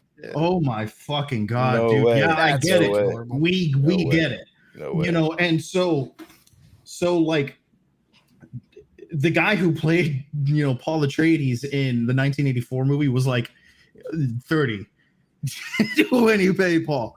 You know, like, Yeah, and he's supposed to be a Paul's kid. 15 Yeah, in he's supposed to be a fucking you know, kid. in the story. Timothy Chalamet is 25, but he looks 15. Yeah, he looks like a young kid. He did very well Yeah. in the Dune movie. So, what I did in my biggest gripe about the 1984 movie as opposed to the 2021 one was, you know how Paul and his mother Jessica speak, and you know they get people to listen to them, and then you also had what's called the Reverend Mother. She was like, "Come here, sit and kneel," and like, and you I was more interested in her. I was more interested in her as a character Than the characters, than anybody yeah. else. Yeah, than anybody else. So, and well, that's that particular voice that they use is called the weirding way. All right, now the weirding way, you know, and to like sum down a lot of things. All right, his mother is a part of an organization called the Bene Gesserit. All right, Yeah, the Bene like witches or Gesserit, the whatever. Bene Gesserit are a faction of only women who have for thousands of years had this innate ability to see into the past and the future. no, not the future, but see visions into or the past because of their exposure to melange, which is spice. You find that on Arrakis. Well, there's one particular thing that I really, really liked about the 2021 one was that the Reverend Mother, she was like, you don't understand things. We do not view time like the rest of them. We view time in centuries. You fucked this up for us because you didn't have a daughter. You were supposed to have a daughter. You didn't. You gave birth to Paul. And she was like, oh, well, he could be, you know, the Kwisatz Haderach, which is the male equivalent to a Bene Gesserit who can see into the past and into the future and has the abilities of a Bene Gesserit. The Bene Gesserits are also stupid good fighters. Mhm. Stupid good fighters. The guys that you saw in the white, those are called the Sardaukar. They serve the Padishah Emperor IV. They serve him exclusively. Okay. The Bene Gesserit would fuck them up. would just annihilate a Sardaukar, you know, individual. You see this happen very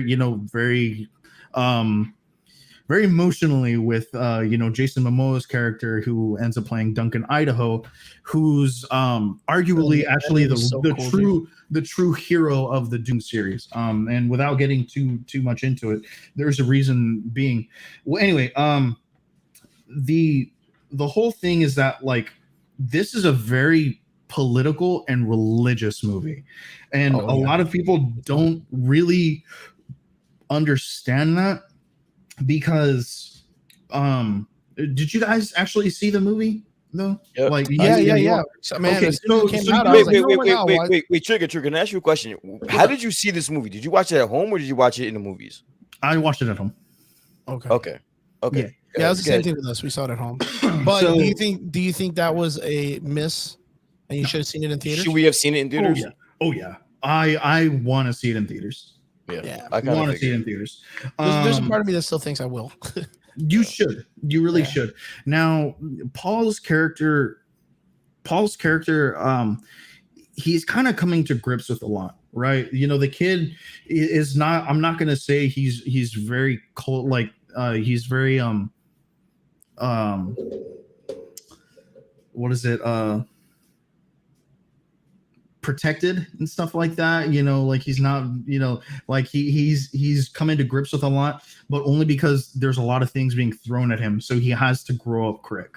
He's a very relatable character, man. You know, and because of that, like his mother, you know, at the same time has to come to grips with, okay, am I Bene Gesserit or am I his mother? Because you can't be both. You can't. Like that's just the way that the Bene Gesserit. Yeah, that's work. the way the cult is. You know, that you just, you know, you give birth, cool, bye. Your kid's sent off somewhere and you're sent off another place. Cool, sick. Well, I hope that person gives birth to the person that we're trying to look for. That's what happened with Jessica.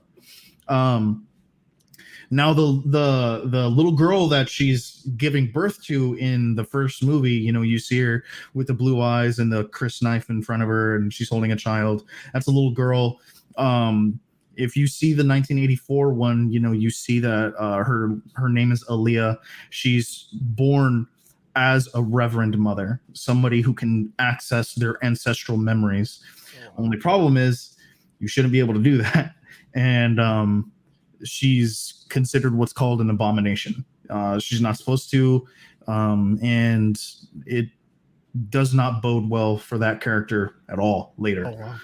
And so I was going to say, like, so there's a lot of stuff that'll be coming up in the second. Yes. Does it all come to fruition in the second film? Because Brian had messaged us earlier and said that they just got like confirmation that yes, part 2 is coming out. Yep. You know, we were kind of worried. I was kind of worried because I thought that they were kind of like, let's throw down the first one. Let's see how people accept it. Let's see if people go to the theaters. We'll put it on stream. And that's the fucked up thing, dude. Because like according to like the 1984 version, like what happens, like the way that they leave the 2021 one. And the way that they leave the original, like where that coincides with the 1984 one, 3 chapters. I don't know if it's going to be 3 chapters. I know that Denis Villeneuve wants to do 3, but I don't know if that actually will translate into 3. But that happens like 3/4 into the movie, not halfway. Yeah, like. What you see at the very, very end is you see the Atmal ritual with Jameis. Now, Jameis is like a very, very proud character who's like, no, they're not with us. They're outsiders. Get them out of here. And Stilgar is like, no, dude, they're cool. Like, you know, we're going to need their help just as much as they're going to need ours. You know, like this kid, I think this kid is exactly who we're looking for. Yeah, and who they think he is like, I forget the term. Like, it's like something Al Masaim or some shit like that. Yeah, he's Apocalypse. Well, he's essentially their or what's the fucking Apocalypse? Ensaban Nur. Well, he's essentially their Jesus. Yeah, that's what I figured. Yeah, that's kind of like what you feel while watching the movie. That's what the Reverend Mother was talking about when she was like, it's okay. We've already have things set up for you guys in Arrakis. We've planted that seed. Yeah. That's what they were talking about, that like 500 years prior, that a Bene Gesserit, you know, some Bene Gesserits, they landed in Arrakis and were like, hey, prophecy.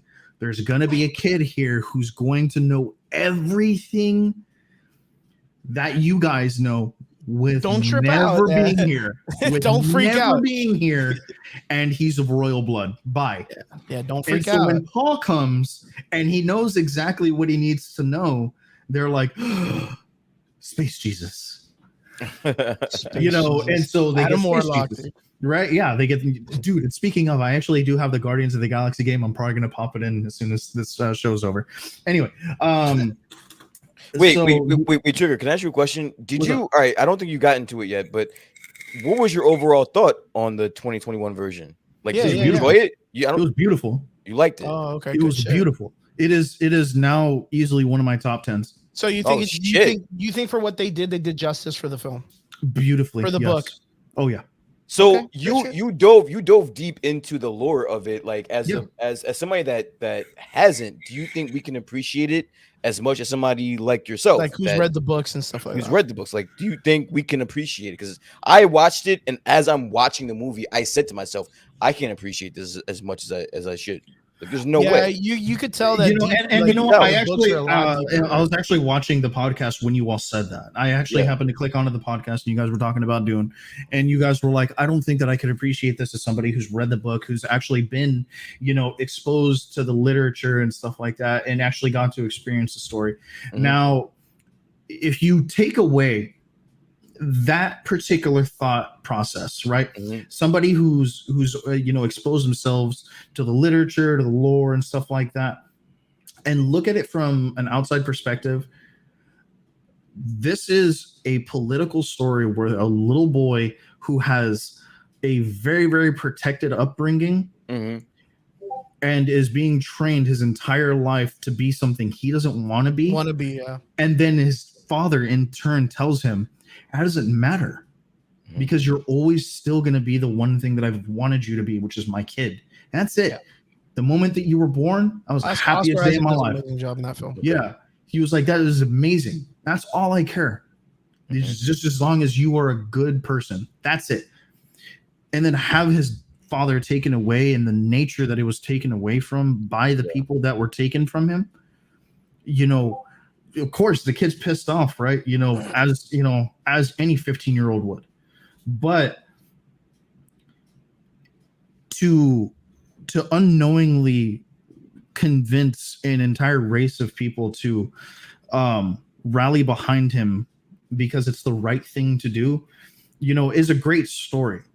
Now, there's a lot more to it than that. Sure. Let me give you some context. All right.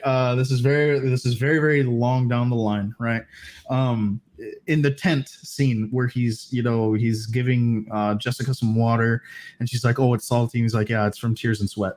Anyway, you know how he has like visions every so often, and he's having a vision, and like he's spouting off that like there's going to be a war coming, and you know this war will be carried out in my name, and blah blah blah, and millions will die, blah blah blah. It ain't just millions, it's billions. 76 billion people die because of him. Now, here's the crazier thing: there is nothing he can do to stop it. Shit. What do you mean? So the Fremen people believe so strongly that he is God that they will go out and commit these atrocities and bring their religion in his name to other planets. So they like go sacrifice kind of shit, or what kind of thing? No, they go out and they go execute. They execute the fucking. It's a jihad prophecy. It's the crusade. It's actually called the jihad. What he's seeing is the upcoming jihad in his name. Oh, wow. And the last jihad that really happened was called the it starts with a B. It's basically this jihad happened 10,000 years prior. It happened because AI sentient machines were completely exterminated throughout the universe, and that's why you don't see any thinking machines. You don't see any machines at all, actually. All machines that you see are like analog, essentially. And 7 billion, like 76 billion people die in the name of Atreides. Or actually, not Atreides, in the Muad'Dib name, because that's what he calls himself. Do you think by chance this changes because of the way that the world is right now, that they might not do it at that nature, or fuck it, we're gonna pull the Star Wars and blow up a planet kind of thing? I guarantee you, Denis Villeneuve will be like, we're gonna. I don't think he's gonna use the name jihad. I think he's gonna. Yeah, of course not. Yeah, I believe it's probably a smart thing. Yeah, that's already trademarked by someone else, man. Yeah, probably a smart thing. That's literally trademarked by another religion, I think. Yeah, he's probably going to use the term war or genocide, or something like that. A little bit. I'm not going to say more politically correct, but a little bit more politically easy. This movie was kind of weird to me because, like, I asked you that question and whether or not I can fully, I guess, appreciate it. but I like the fuck out of it even without knowing the background. I fucking love the movie, dude. That's why, like, that's the weird part. A sense of appreciation, I think, should come from the cinematics, should come from the storytelling, should come from the world building and the character development, in which this movie had all of. Yeah. The only real character development that you really didn't see, and it was a big shame because, you know, like, she plays a far major role in it, is Chani, or Zendaya's character, because they do get together. Right, like they do get together. They fall in love. At the end of the story, unfortunately, he does not marry her. But that's the thing. That's just their culture. You have your wife, but you have your concubine. Your wife, your wife is the political Mary, so that you make sure that you stay in a political standing. Your concubine gives you your child, so that your child inherits your name, so that it continues the legacy. You don't need to love your wife or even bear children with your wife. At the very end, that's the one thing I really liked at the end of the 1984 one, was he tells the emperor, she's single, she's my age, I will marry her. Well, if you don't let me marry her, I'm going to kill you. I'm going to marry her anyway. Okay, cool. She's my wife. And then he turns around to Johnny and he says, I'm sorry. Will you still be with me? But I will tell you this. The only thing she will ever have of me is my name. She will not have my children, and she will not have my love. Cold-blooded. And so he was like, and she's like, fuck it. And, you know, it's their children that, you know, expand the world, and, you know, it just goes even crazier past that, and children of Dune and God Emperor of Dune and stuff like that. And that's when they continue the story and do all that stuff. Right? You know, that's when, you know, you get into Leto Atreides the second, and the daughter Ganema, who, you know, who's his twin sister. If you ever saw, there's a lot more story to it, but I doubt you're ever going to see that in, you know, in the Denis. No, you do. Like, sci-fi did that. They did, you know, as a matter of fact, James McAvoy, the guy who played Professor Xavier, he was Leto Atreides the second in the sci-fi version, and, you know, you get to see him and his you know, becoming the God Emperor and stuff like that. And there's a lot more to this story that, you know, I would need an entire episode to really talk about, you know, Dune properly. Yeah. We really went into it here, man. Yeah, but the thing is that, you know, Dune is a beautiful story. It is a beautiful story, not just because, you know, of Paul and what he goes through, but also in the message behind the story. And the true message behind the story isn't the geopolitical jargon and the, you know, the false sense of, you know, religion and stuff like that. But it's the never follow blindly a leader, because you have no idea where those blind beliefs will take you. Yeah, of course. Cool. That's really where Frank Herbert was really trying to really highlight, you know, in his books. Brian Herbert, you know, his son has continued his works on, you know, everything, and you find out more about the Sardaukar, and, you know, where they like train, like, on Gedi Prime, and, you know, then you find out that, like, there are more houses in what's called, and, you know, you don't even really they don't even really talk about the land, like what's called the Landsrat, which is basically the council of houses, because you have House Harkonnen, you have House Atreides. To this, there really is. There's a lot of like world building that Denis Villeneuve had to put into a 2.5 hour movie. And you're making me not want to get into this, because there's so much shit that I'm just like, yo, give me my violence, man.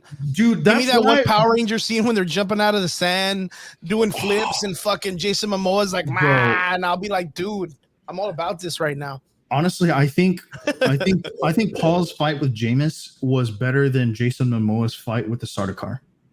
Oh yeah. I mean, that was pretty cool. I mean, that whole Power Ranger scene was really badass. No, I'm talking about when he fights the black guy at the end. You know, So that where was he, okay. Real quick, because this was really interesting, and yeah, like you said, like it was very long. You guys can hear me, right? My camera's kind of wigging out a yeah. little bit, but I'm good. It'll come back right now. One part that I wanted to ask, Triggs, you can explain it to me very quick. I'm sorry, I looked like I was drunk in that shot. He fights that guy, and he kills him. Yeah. Yes. But he had that scene with them talking about the sandworm riding. Yep.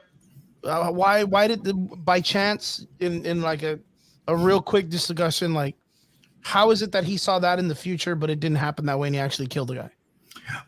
So what he's seeing isn't necessarily the future, but what It's he's just seeing, a path, right? not even what he's seeing is the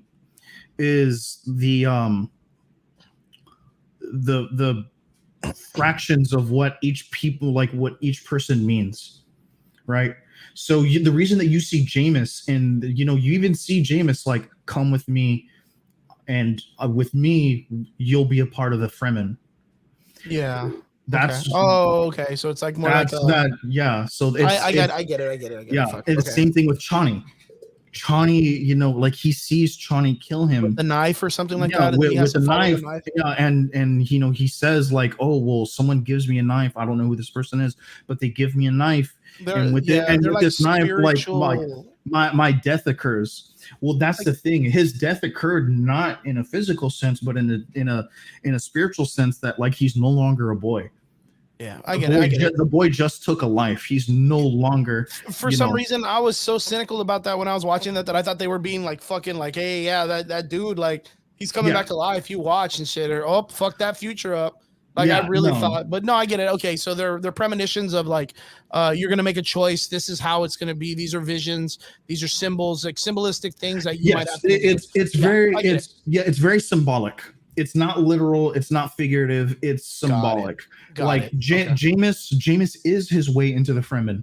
When Jameis dies, he's now accepted into the Fremen because he's now completed the Optimal ritual. Got it. Okay, cool. And the same thing with last thing, the same thing with Chani. Chani gave him the knife. Which led to his death. His death didn't occur, didn't occur in a physical sense, but came in a spiritual one, that he's no longer a boy. He's accepted the role of the Abba Nasur or whatever. Yeah. Oh, good, man. Well, fuck. All right. Now I'm a little bit more excited. I kind of understand that a little bit more. I'm excited for part 2. Guys, what did you think? Part 2 of Dune when it comes out. If you haven't seen it, guys, make sure you go out and check it out. Highly recommended. If you get an opportunity, check it out in theaters. It sounds really good. Robert put up that he saw it in IMAX and it was one of the best experiences of his life. Dude. I want to get into the next one, but I think we don't have a lot of time. Real quick, boys, a scale of 1 to awesome. How do you feel about the Boba Fett trailer? I'm not going to say that it was lackluster, but it wasn't exactly what I thought it was going to be. Good. Yeah. I was kind of but you know what, I have to say this. Brian's already laughing at me because he already knows it's bullshit. With the last movies that came out, there was this really interesting part that came out in, I want to say, the first Star Wars movie or the second one, right, where they went to that weird casino planet and they kind of like ventured into this idea that they were going to talk about the politics side, and they were going to show like this whole like underground, like the political scene that's down there. And I thought that was kind of interesting with what was going on with Boba Fett, that it's a little bit more like a diplomacy and like all this other shit. I don't know. Of course it's going to have his action. There's that whole scene of him whipping the shit out of a bunch of like stormtroopers or whatever. So you can't beat that. But there's a lot of like the political jargon that came out, and I was a little bit iffy about it. What did you guys think over that, Brian? I'm not exactly, I don't know, but the main question about how do I feel about the book of Boba Fett as it's just like a whole, yeah, dude. As long as Jon Favreau and Dave Filoni are involved and they're writing this, then it's gonna be good. I have no worries about it. I have no worries about it. They're the only two that I feel that way about. Anybody else writing this, I would be like, they're gonna take it. It's gonna fail. That's a good call. That's a really, really good call. No, and I completely agree with Brian. You know, these two have not failed in anything that they've done Star Wars related. In And fact, you know if anything, they've only built it to a better understanding and a better thing. Yeah, absolutely. So good call, and if Brian. anything, I wasn't they've really even thinking about saved that. it. Yeah, I wasn't even thinking about that, but yeah, I mean, and the main actor's there from the original franchise, and he's super excited to be there. And the Mandalorian, of course, did not disappoint us. Hell no. So to see him going into the Boba Fett story and expanding that after he kills Jabba the Hutt, and then taking over that whole underground thing, I think it's cool. It's fresh. It's something different that we're going to see. Do you think this is our Mandalorian season 3? No. No. I don't think it's going to be a season 3. I think it's going to be like its own standalone thing. I think it's going to be. I kind of feel like the Ahsoka would be more of the next Mandalorian takeoff, because the Mandalorian show towards the end kind of fixated more on, well, what about the Jedi? What about the Jedi? What about the Jedi? What about the Jedi? This one is kind of like. This is like the Rogue One. Like, it's kind of like, hey, dude, we're gonna side quest, like a side quest. Yeah, but it's kind of like on its side, and it has really nothing to do with anything except like because literally what happened to Boba at the ending of the films, like he fell in a pit and that's it. Like he became super popular, so they're kind of like, fuck it, let's make a whole other part of the universe with this guy. Like even when they brought in the Mandalorian film, like they didn't even use Boba as the main character. You know, they brought in a whole new dude. And when they brought in Boba Fett, like the world went nuts, went crazy. So I'm excited. I think it's going to be great. But yeah, I didn't want to. I think we talked a lot about Dune, so I didn't want to really concentrate too much on that. But Boba Fett looks pretty good. I mean, for what it's worth, I was kind of worried about the political part, but then again, it's like we've had an entire 9 films of Star Wars that dealt with like a tyrannical government, and then like people trying to start a democracy, and now we have Boba Fett that's like, dude, we're running a Pirates of the Caribbean thing here. Everybody's free on the fucking Tortuga base. So it's just going to be literally the Mandalorians, but in Tortuga, the pirate camp, where everybody can do whatever the fuck they want, but everybody can get paid. I kind of want to see what they're going to do in the sense of like if they're going to bring in like the Darth Maul, underground story from the Rebels War when they were kind of like making cash and doing that money scene. Like, you know what I mean? Like, I want to see what people do for hustles in Star Wars, if that makes sense. Because Boba Fett's a gangster. Like, dude, he's like straight gangster. Like, the dude just wants to make money. Yeah. So, like, I want to see him get that hustle. Like, I want to see what the underground does. Like, we've seen enough of what the elite politicians do. Like show me what the underground does now. I think you're gonna get that. I think the trailer did touch on the fact that he is taking Jabba the Hutt's place. Yeah. And that's like the Scarface dude. Yeah, so he's gonna have to hold it down. He's gonna have to, slap a couple people around. He's gonna have to slap some motherfuckers around. Yeah, he's gonna have to slap them around. And you know what, dude? That actor guy dude looks slap a dude. And straight up, dude, the actor that plays Boba Fett, like he looks like such a fucking monster, dude. When he's got his like hands in there and he's putting his helmet on and he's like fucking strapping up, like that dude, that's like. It's like a 5-foot version of Jason Momoa in Aquaman suit. Like he's just like that dude. He's just ready to fucking Tasmanian devil someone ass, dude. Like that. Wait. You guys. I'm sorry. I know we're about to cut off, but I do have a question. You guys are way more into Star Wars than I am. But dealing with the Mandalorian, has Pedro Pascal like kind of resolved his issues yet with? Oh shit! I know it's because it's with the Gina Carano situation. Like it's all kind of like up in the air. I know that. Pedro Pascal kind of like he sits on the same side that a lot of people agree with the rest of the community that's in the Star Wars development team. And of course the Gina Carano situation, like she was very outspoken on some shit, made some kind of offensive comments to some people, but like was completely cut. And Pedro Pascal was kind of like not even like, it wasn't affected by him speaking his political stuff, right? Is that what you're kind of like going at? I just wanted to know because I know that there was a lot of behind the scenes drama between Pedro Pascal and not the creators, but just the studio themselves. If that hasn't been corrected, if that hasn't been relieved, then I'm telling you, I think that the Book of Boba Fett might be Mandalorian season 3, dude. Because we're not going to get a Mandalorian. We're not going to get a Mandalorian anytime soon. If that's not resolved. Yeah. That's a good point. I think I think with the success of the Mandalorian, the people, the like Star Wars and Lucasfilms know that they have a gold mine. Yeah. So like, I don't think it's something that they're going to be like, man, he said some really mean shit online, or like, or he's asking for more money. Like, I think they're going to be like, damn, like, you know, we could bring this back, and it's already got a huge, like, look at everybody, how they accepted his character in general. Like it was a brand new character, and everyone like is just so impressed by his character, his development, the character suit, the costume. Like he's a staple now. So like for them to try to cut him, I think it would be a really big mistake, dude. Like really, really big. It's like the Spider-Man thing. Like, True. But we're not going to cut off yet. I just wanted to give us enough time to be able to go into our last conversation, which is by far the big one. The big one. Yeah. Here's a big one. This is super important. First, guys, though. But the Eternals, first reaction, non-spoilers. Non-spoilers. We're going to do a spoilers talk too. Spoiling everything. But I ain't even watching spoiler heavy, man. Spoil everything. But guys, the Eternals came out. We've been waiting for it for months. Of course, Trigger, of course, you've been working on Friday nights, so we really haven't had too much of your opinion on the situation. I'm sitting on the fence, of course, about the Eternals from before, telling people I think it's going to be shit. The reason why is because nobody really cares about the Eternals in the comics. And now we have the movie. There is a lot of course, proper representation of people's society and all this other stuff, and a lot of scrutiny of the movie too. Rotten Tomatoes has given it, I think right now or yesterday, it was like at 47. Depending 46. On the day. Depending on the day, it's either a fresh or Rotten Tomatoes. So the initial reaction for the critics is kind of middle. The critics for regular people kind of in the middle also. Guys, we all got to see it individually. Collectively, what did you guys think? So, Brian, I'll let you go first.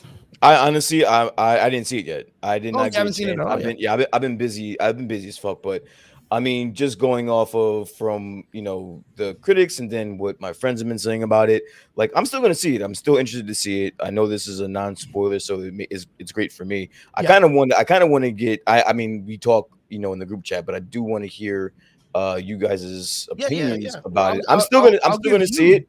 Yeah, I'll give you the microphone and you ask us what you feel, because you're sitting on the outside still. Yeah, so. No, I definitely would. I was always anticipating seeing this movie. I am, even from what the critics were saying, it actually kind of enticed me more to watch it. To want to go see it. Want to go see it, because I don't think it can be as bad as what people are saying. There's no fucking way. I think I have too much faith in Marvel, in Feige. Yeah, I have too much faith in Feige to put something out to where I would just totally trash it. Now, if this was a Sony product, maybe, but like I don't think that I'm gonna hate it. I know that Rob gave his opinion, Trigger gave his opinion. You also gave your opinion about the movie. I still haven't seen it, but I think that I'm going to enjoy it, and that's gonna be that. I don't think there's anything that's gonna change my mind about that, to be honest with you. Okay. It can't be that bad. Trigger, I'll let you take the floor first, man. You'll probably have a lot to say.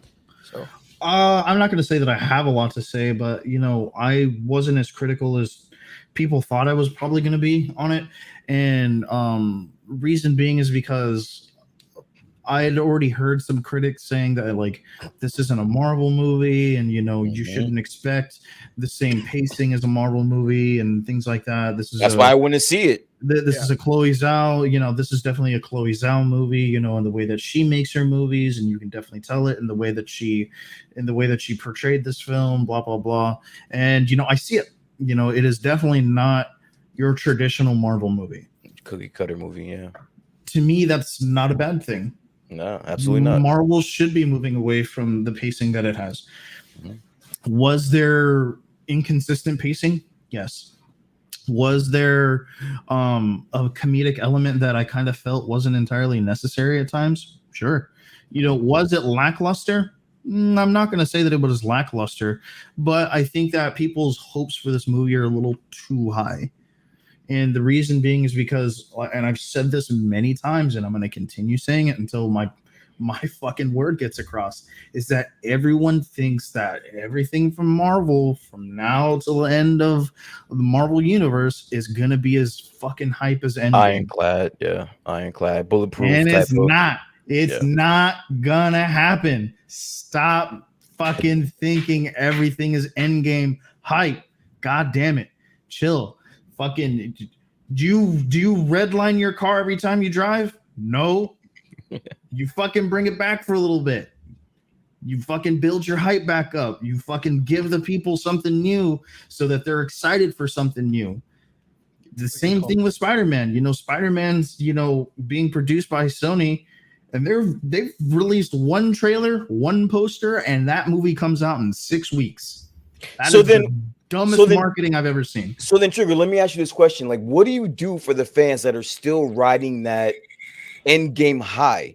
Like, it's almost like an addiction. Like, every time you get high, you're going to want to get higher and higher and higher. And when you don't get that high, you do more and more fucking drugs. So like, what do you do if you're Marvel and you have these fans that are you gave them Endgame, which was like the climax, dude. Mm-hmm. And now they're wanting more and more and more. And now you're going to slow them down to the Eternals. What do you do if you're Marvel in that situation?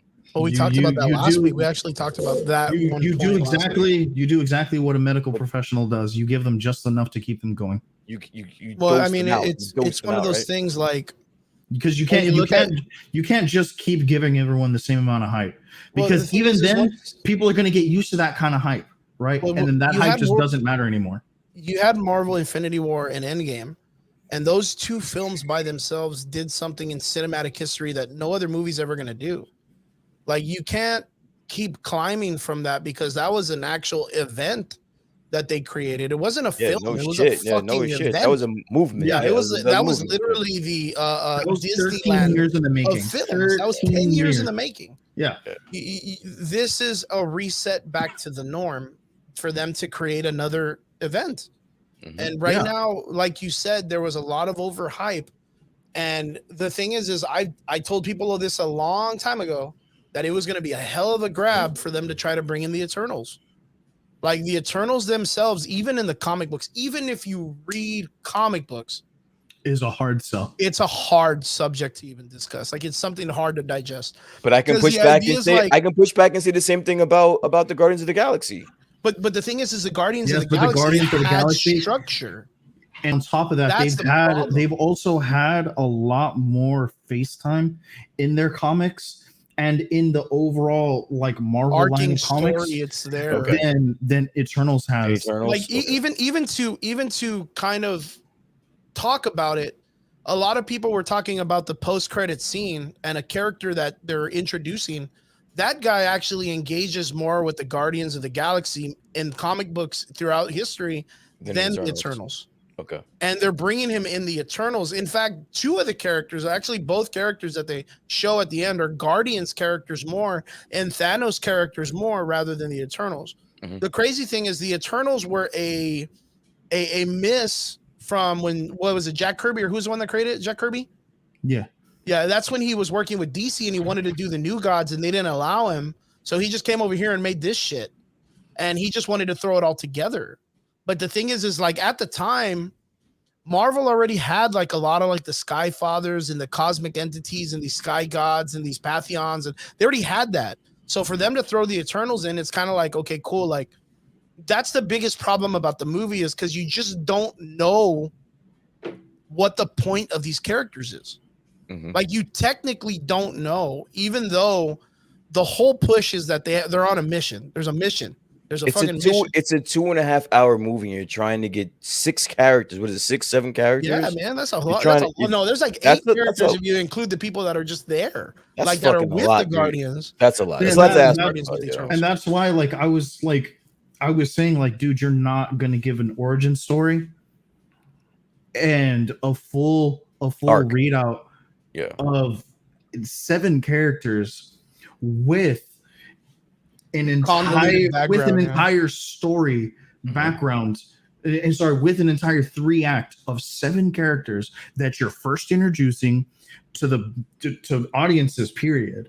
And then on top of that, you're not going to say that, like, you're not going to tell me that it's not going to be convoluted. It was very convoluted. There was a lot going on. There was a lot to unpack.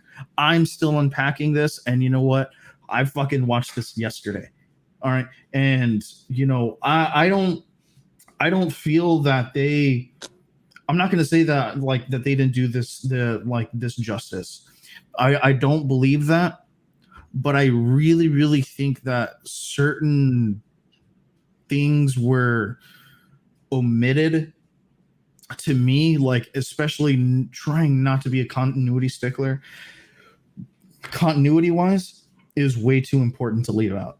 Yeah. And I did not like that. I was just like, oh man, why would you fucking do that? Now, granted, a lot of these issues do get resolved, but still, like, I was just like, oh my God, dude, you're fucking killing me, man. So did you guys wait? Did you guys, so with that being said, being that they didn't have enough time to get everyone's story across, so to say, do you guys feel that it's fair that a lot of these critics were comparing this movie to the way that the Justice League was told? No. Wait, Because say that it's again? it's kind of the same thing. Justice League? It's kind of the same thing where, you know, with the Josh Whedon in Justice League, you didn't have enough time to get a good enough story across. That's why it looked like shit, because the story was fucking bad. And then they say the same thing about the Eternals. That's what I read a lot. A lot of people were saying that. So well, I mean, I'll just say this real quick. I think what happened here was the fact that the story isn't too hard to tell about the Eternals. These pro-human or pro-creatures that are created by Celestials are brought in a mission to make sure that the Celestials themselves, who are these giant creators, it's like Prometheus. They create universes and shit. That when they create the universe, they create it as an experiment. If it's successful, then they keep it. If it's not successful, they just fucking get rid of it. Yeah. And all the thing is the Eternals are the security guards to make sure no one fucks with their shit. Mm-hmm. But when they created life, they created three different aspects: the Eternals, the Deviants, and the human beings, right? Mm-hmm. And it just so happens that the Deviants are kind of like the whoopsie daisy of the experiment. Mm-hmm. They're kind of like the negative of the positive when it comes to the Eternals. So where the Eternals are there to do good and make sure everything runs smooth, the Deviants are there just to fuck with things. Okay. You know what I mean? They're gods. They're cosmic entities. These guys can come in and just wipe the fucking Deviants out. But like what they did in this one is they were kind of like, oh, well, we made the Eternals and we made the Deviants, and the Deviants kind of went awry, or they went their own way or whatever. So they kind of like deviated from the story. And this is what I was telling Trigger, that I was kind of like, they took a lot of creative freedoms to kind of like do their own thing. Now, the problem with this is that there are so many different origins and so many different storytellings and so many different aspects of the Eternals in the comic books that there's not enough source material to really be like, cool, let's give these people the option of being like creative knowledge. Okay. So now that the movie is coming out and doing all this creative freedom with shit, you're kind of like, wait, what are they going off of, man? Like, I don't quite understand.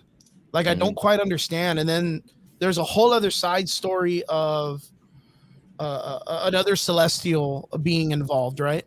Mm-hmm. And that part is another story of the comics that came out like in 2000, but it was a different entry on what that Celestial's doing in where it's at. Okay. This time they made it like a completely different thing, and you're like, bro, why did you do that? Fucking send him somewhere else, dude. Don't put that shit here. Mm-hmm. Like, we were already dealing with Thanos. Like, is that not fucking enough? Like, my problem goes back with what I talk about in all the comic books is like, how do you tell stories of a world that there's almost every week a world-ending event? You know, there's one scene that fucking freaked me out that I just could not comprehend in my mind if it was really happening or if it was like a Doctor Strange and mirror universe and no one could see it. And Triggs, I want to think that you understand what scene I'm talking about. And it has to do with Cersei when she just flies into space for no reason. She's just in a park, like nothing's going on, and then all of a sudden the clouds start to fucking trickle and go colorful, and then they separate and there's a fucking face in the sky, and this shit just zooms into space. You're like, I'm like from the chest, like gets pulled like right into space, and I was like I would have looked around like, did anybody else see that shit? Like, do we all have to worry? Thanos just snapped us. You know, honestly, at that point, like, I'm kind of just like looking at my insurance app and just like, You like that. know, I'm up to date on my insurance. Cool. Yeah, dude. Sick. Like, dude, like I wonder, like, I mean, dude, because of the PTSD of these people dealing with the Thanos snap, and then seeing a woman get sucked into space and like just in a matter of seconds, you just shit yourself, dude. You I just don't know. To me, and automatically I'm should- such a prick about that, dude. And I still stand by what I said. This is definitely a hill I'll die on. I'm definitely the Dave Chappelle in this, where I'm just kind of like, fuck them. That's why. fuck them.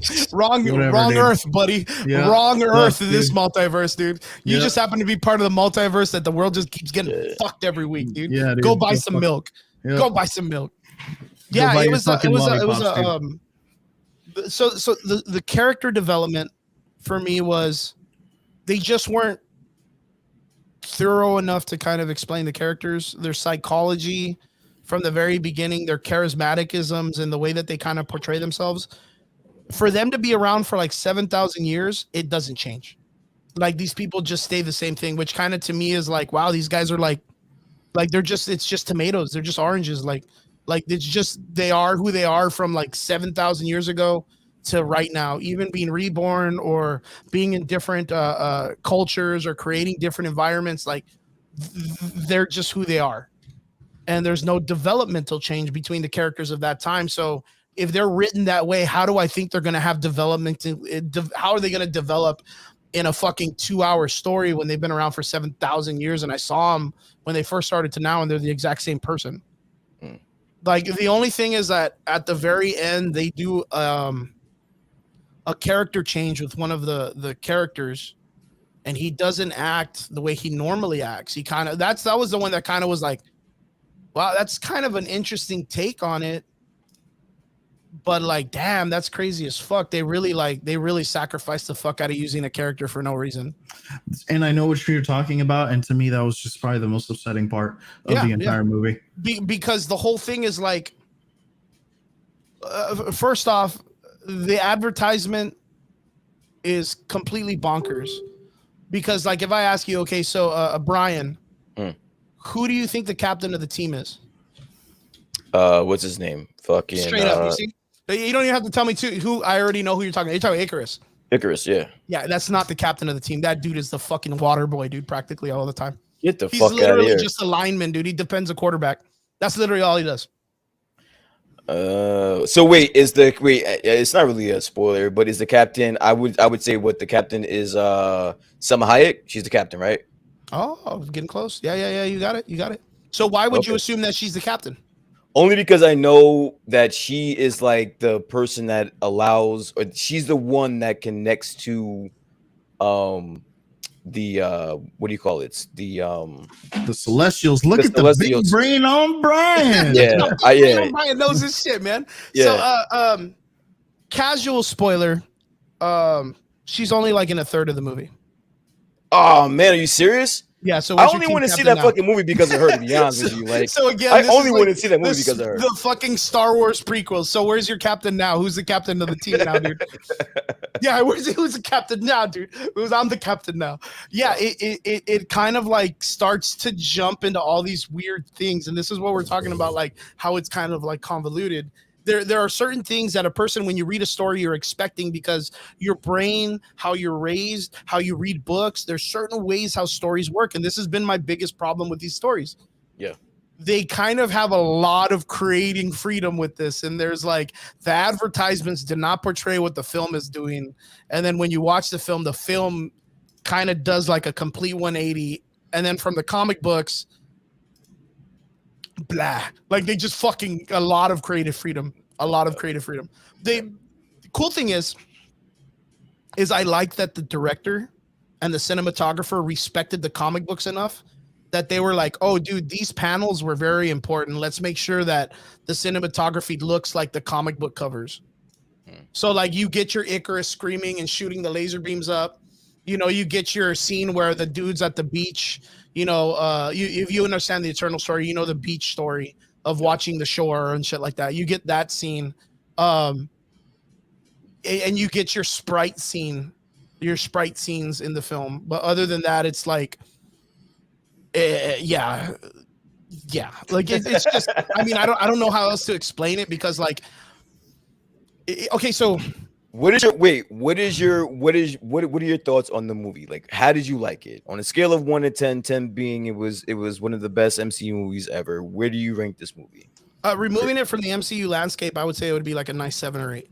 Why would you remove it from the MCU landscape? Because it doesn't matter, dude. It has nothing to do about the MCU landscape right now.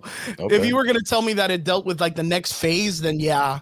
But like right now, literally the Thanos 10 years and shit, it has nothing to do with it. Nothing to do with it. So trigger scale 1 to 10 before you give your explanation. 1 to 10, what do you give it? Oh man, I'm putting you to the fire, buddy. Honestly, man, I'd have to give it a solid, like a very solid 7. Okay. Hey, listen, from the two of you, 2 7s. Yeah, that's not too bad. That's not too bad, man. Being very cynical, dude. That's being very cynical. That's not being too bad. Yeah, and like, so my I actually like the movie a lot. I really do. I thought it was a very beautiful movie. I thought they told several stories in a very beautiful manner. There was a lot of world building and a lot of development for future world building. But that's where you have to look at this movie, is not what it does right now, but where it's going. What it could be. Gotcha. This is one of those times where I'm saying you need to be very objective about the movie. Yeah. And instead of being inside the box and looking at it, you need to look at it from outside of the box and see where is this movie going from what it's being given for what's given to us right now, and where does this fit later on. Cool. Yeah, and I think the biggest problem with the universe and everything like that is because people want a definitive MCU story. You know what I mean? They want a definitive, and the thing is like that's why like I had a lot of problems with a lot of the sticklers. They were like, oh well, MCU this, MCU that. I'm like, guys, like this let movie, the fucking world build again. Yeah, let it build again. This movie 100% builds the future. It doesn't build off of the past. No. And that's the crazy part about this film, is because I think people were like, yo, the Eternals, where were they during Thanos? How are they cool with Iron Man? You know, where were they with Thor in the Dark World? Like, everybody wants a valid connection. Yeah. You know what I mean? They want a valid connection to where the Eternals being there with Thanos. They wanted to see like where the Ancient One was taking out dudes in New York, like during that scene. They don't, your mind doesn't want to comprehend that there was dudes this strong that just didn't give a fuck about people. Just chilling. They're just hanging out. That was their fucking job. You know what I mean? It doesn't. And that was probably the biggest thing, is like, we talked about it on the show once where we were like, dude, like, where the fuck were these guys when Thanos came? Because Thanos isn't eternal. He is a deviant. You know, he does his shit. Like, since they are there, he can fuck around. They can get in there. But again, they didn't. And they kind of barely touched pace on that. They don't even talk much about that. But then again, the origin story of how they even came to Earth, very awkward that they were just on Olympia and they came this way. Like, if you know the story of the Eternals, like there was some here and then they left here to go to Olympia, and then or Utopia, or what was the planet that they came from? Was Olympia. Was it Olympia? Yeah, and that's supposed to be like the planet that Thanos is talking about. The planet that he's talking about is Titan. Yeah, that's Titan. Yeah. It's like, oh man, and not to get like all crazy about the Eternals, but there was like a little civil war that happened, and Zuros and Kronos, they got into like a little thing, and Kronos's people went to Titan, Zuros's people stayed on Earth. Yeah. And that's kind of like the story that they kind of flipped a little bit, and they did not even bring that up. And that is like the definitive origin story of the Eternals. And I think that's kind of why the post-credit scene was the way that it was. Yeah. Was to kind of let you know, like, hey, so yeah, you know that planet he was talking about? That's where we've been. Yeah. But I'm pretty sure that they're going to change that and be like, oh, dude, like all the resources that were here, it didn't matter anyway because it was going to end. Because that's what Eternals were made for. Now there's a whole separate thing of plot holes. Like, well, then did what Thanos did even really matter? Yeah. So it's then another question: did they not get snapped out? Did all 7 of them really get that lucky not to get snapped? Yeah. So there's a lot of like these, again, it's like Trigger said, continuity is super important. And I think people are demanding I that try not to be continuity a continuity explained. stickler. I always try and give like filmmakers and producers, directors, a big benefit of the doubt. Like, yo, give me like the basic story of this, throw in a little peps here and there, some salt here and there. Cool. Let's make some eggs, right? Yo, but like But straight if you're gonna cut out eggs entirely, out entirely, and then give me powdered eggs and then say this is the Eternals, come on, bro. Nah. Negative. Can I ask you guys one really big question? Yeah, of course. And this is I love going your into questions, man. Your questions are always good. This is going directly to Trigger because Is this the bone? You picking the bone? It's the fucking bone, bro. It's time, bro. There is something. I don't know if you caught our last podcast where we brought this topic up, where I had heard that in this movie, The Eternals that we're talking about, there are blatant DC references. Yeah. I thought this was a big thing. Chris kind of like brushed it off, like, nah, it's not gonna be like a direct DC. Yeah, I thought it was gonna be nod. chilled. Like I thought it was. No, I'm telling you, I thought it was gonna be just like a whim that like, oh, it just so happens that someone who has powers is, whoa, what a super guy or whatever. Wow, Superman or no. And I said that there wasn't one. There wasn't one, but there's DC two Superman. Yeah. DC references. Why is that? Why are you guys not freaking out? Like, am I just that much of a normie to where I'm like, holy shit, like that's fucking cool? What I think, and this is just my opinion on it, I think the director of the film is a normie, and she doesn't really know that they're not in the same fucking universe, dude. I think she just thinks they're all in the same universe. No I think that I don't really think that's the case, but you think fucking Feige would sit there and let that happen? Are you come on, bro? I think he did it, and Feige didn't want to like insult the girl that like won an Oscar for her fucking RV. The White Suge Knight, the White Suge Knight of fucking movies is gonna let that happen. I don't know, man. It didn't make any sense, bro. They literally did the Superman reference. Like, I'll let that slide, but the fucking Batman reference, like, straight up is like, I looked at, like, I don't even know what the fuck I was thinking, and I was like, wait a minute, can they do that? Like, my brain, like law wise and fucking trademark and reference, like, my brain snapped, and I was like, wait a minute, what the fuck? Like, they can't do that. Well, wait a minute. Like, how does this guy know? Like, do they have toys in that world? Do they have comics in that world? Like, my brain had just went to a million different things. I didn't know what the fuck was going on anymore. Like, in my mind for that moment, I was like, are these people really in the MCU that we're comfortable with, like the Thanos snap, or are they in a different multiverse completely? And it's like, now with all the shit that's going on, like the snap didn't even matter. Like, it wasn't that big because it's a slide of the multiverse closer to DC universe or some shit. I don't know. I just could not. I couldn't. I love it. I love it. Can't, dude. I love it. Just watching the fucking mind fuck they put on you guys. Like, you put on. Yeah, dude, it fucking got me, man. It got me crazy. I love it.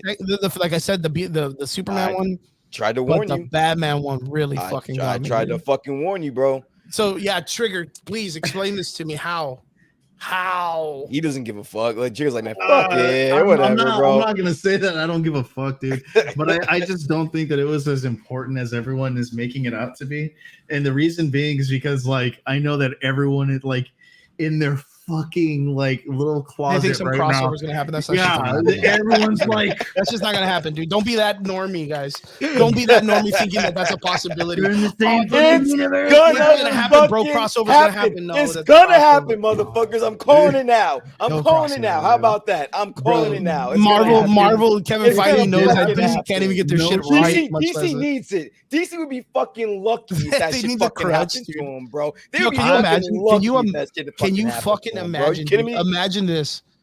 Fucking Ezra Miller runs into the fucking Speed Force, runs out, and walks right into the fucking Eternals movie, dude. Bro, listen. And he meets fucking Icarus, and he's like, I know this Clark? Is a PG. This is a PG show, but the amount of nut that would come out of me at that point, bro, is gonna be obscene, bro. Like, I would blow my fucking mind.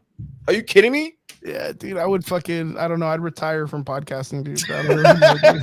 I don't even know. You'd hang I it up. wouldn't even know, You'd dude. hang it up. I would Hang the never mic read a up. comic book. I would question my reality at that point. Yeah, dude. dude, I that's would be great. like, I think that's the reason why it's so awesome, because I would know how much of a mind fuck that would be for if they were just like breaking news. Let's say the Marvel Avengers and DC meet crossover. the DC Justice League. What would you say if it was coming out March 30th, 2025?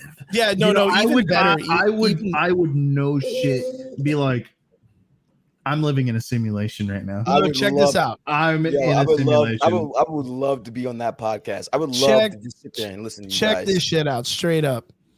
If there ends up being a DC Marvel crossover movie, we're gonna get some type of build up, like a kind of like teaser for it in the comics first. Okay.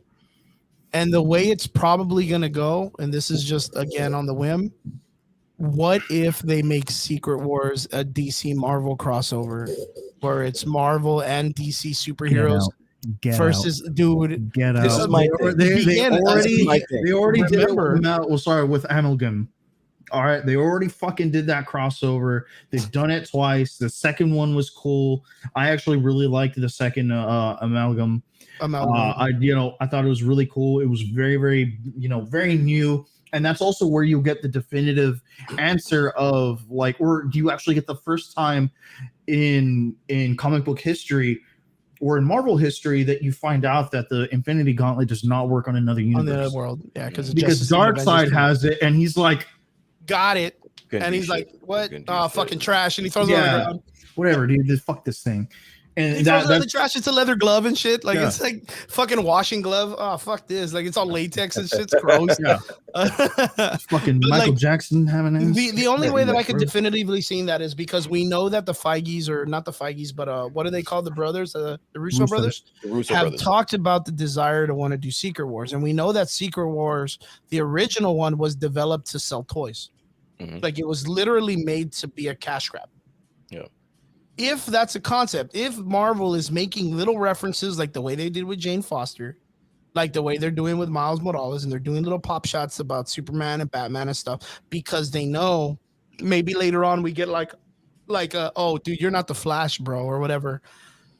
Maybe by chance it's Marvel taking pop shots saying, hey, man, we're interested.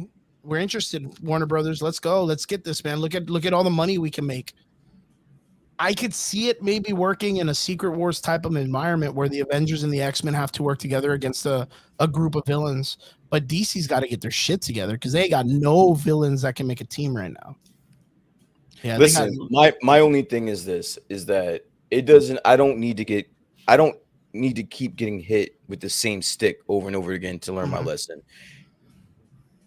Marvel, the MCU, and what Kevin Feige, what they do, they don't just throw things in there for no reason. No, not at all. For me to think that this is just a throwaway, or just a shot at DC, or Chloe Zhao going rogue and fucking just putting that she's going rogue because she just thinks that they're all mashed together at some point.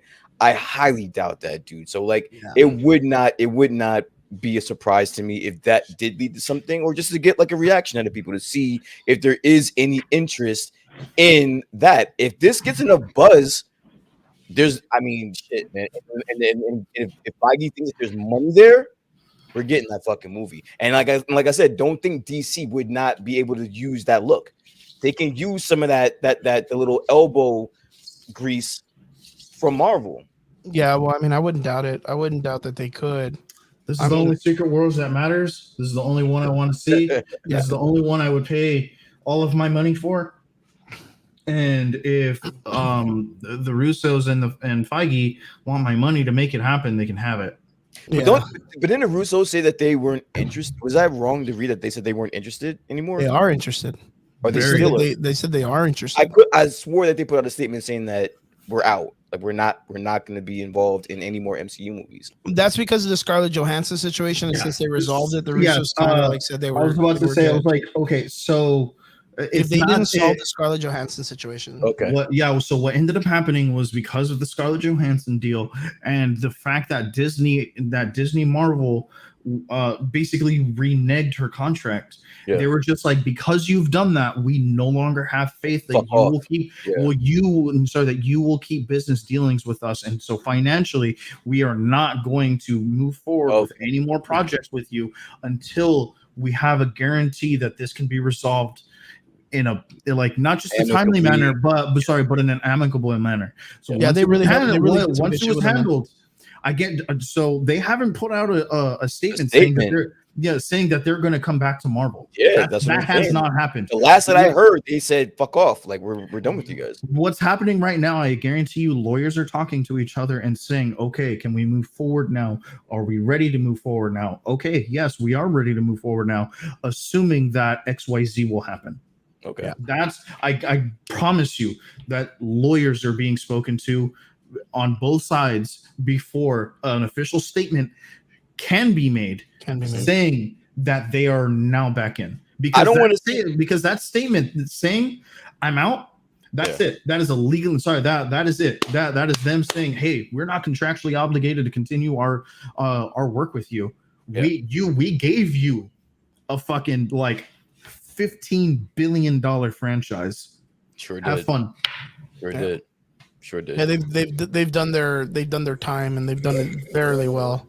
But I don't want to see it. I don't want to see it. I don't want to have my MCU without the Russo brothers in some capacity. Yeah, there's a part of me that like when major events and major things, I trust the Feiges, and I trust the Russo brothers working together to create big arc events that bring it all together. They really know the source material. Yeah, and that's got to be the next one. Everyone's waiting for it. And even for them to mention it, to even have the idea to be like, oh yeah, man, Secret Wars would be pretty cool. I was like, fuck, dude, they just pulled off Infinity War, and they brought in 60-something characters. What makes us think they can't do it? And you know what? I really, really think that they should two-part it the exact same way that they did the Infinity Saga. Yeah, because I mean, look at it this way, dude. What if you had Infinity War as Incursions and then Endgame as Secret Wars? Or Battle World? No, Battle World. This is Battle World. It'd be Incursions and Battle World. This is Battle World. Yeah. That would be the two part, right?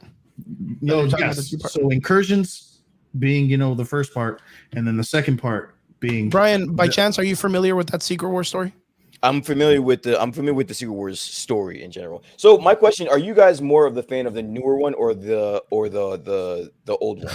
I'm gonna say the newer one. Yeah, I like the old one. I like the old one's really good, man. The old one was great. The old one was great because it gave you a lot of reason to understand exactly how it is. This one comes to terms. Yeah. Okay. It's very cool because that one was like the blueprint to the detailed version of that one. Yeah, that's like the norm, like not the normal, but like the consensus that everyone likes the new version. But like I actually read the old version. I haven't read the new version yet. So the new one is so good, dude. I love the old version. Really good. What makes the new one, I think, a little bit better is because usually when a franchise or a comic book company uses this type of storytelling, it's because they want to do a rewriting and start over and kind of redo a bunch of new origin stories.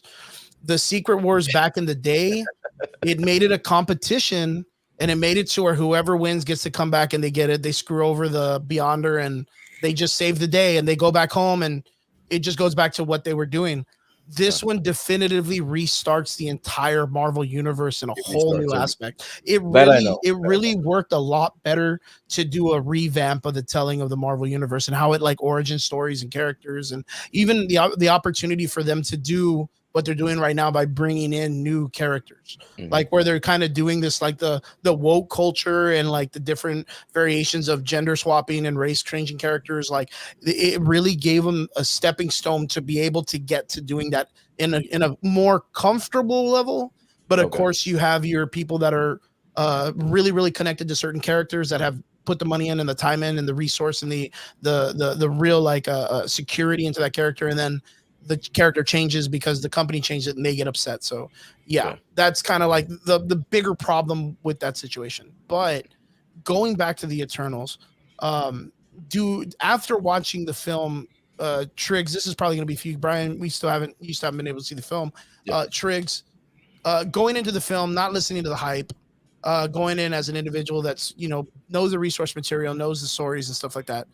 How do you feel with it, man? Like, how do you feel with it overall now that you've experienced it and we've talked about it for months? And yeah, like we can shit on it all day and be like, nah, that comic book sucks. But in actuality, we are fans of both the comic books and the MCU. You know, yeah, we may be critical at times because deep in our hearts, we wanted to be closer to the source material, and we understand the concept that, but we cannot be the only people that the audience is shut to. They can't connect to us. They need to be able to connect to many.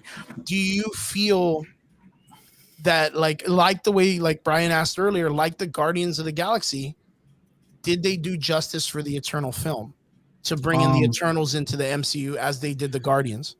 Yes. Yes, Okay. I do. Oh shit! Okay. Yeah, and that was let me give you the reason why. All right. Now, continuity wise, yes, they took a lot of liberties, but now this is like I said, you know, previously, this is my non-spoiler. You know, if we do a spoiler discussion, then yes, I'll talk about it in more detail. But you know, and assuming I can be here, but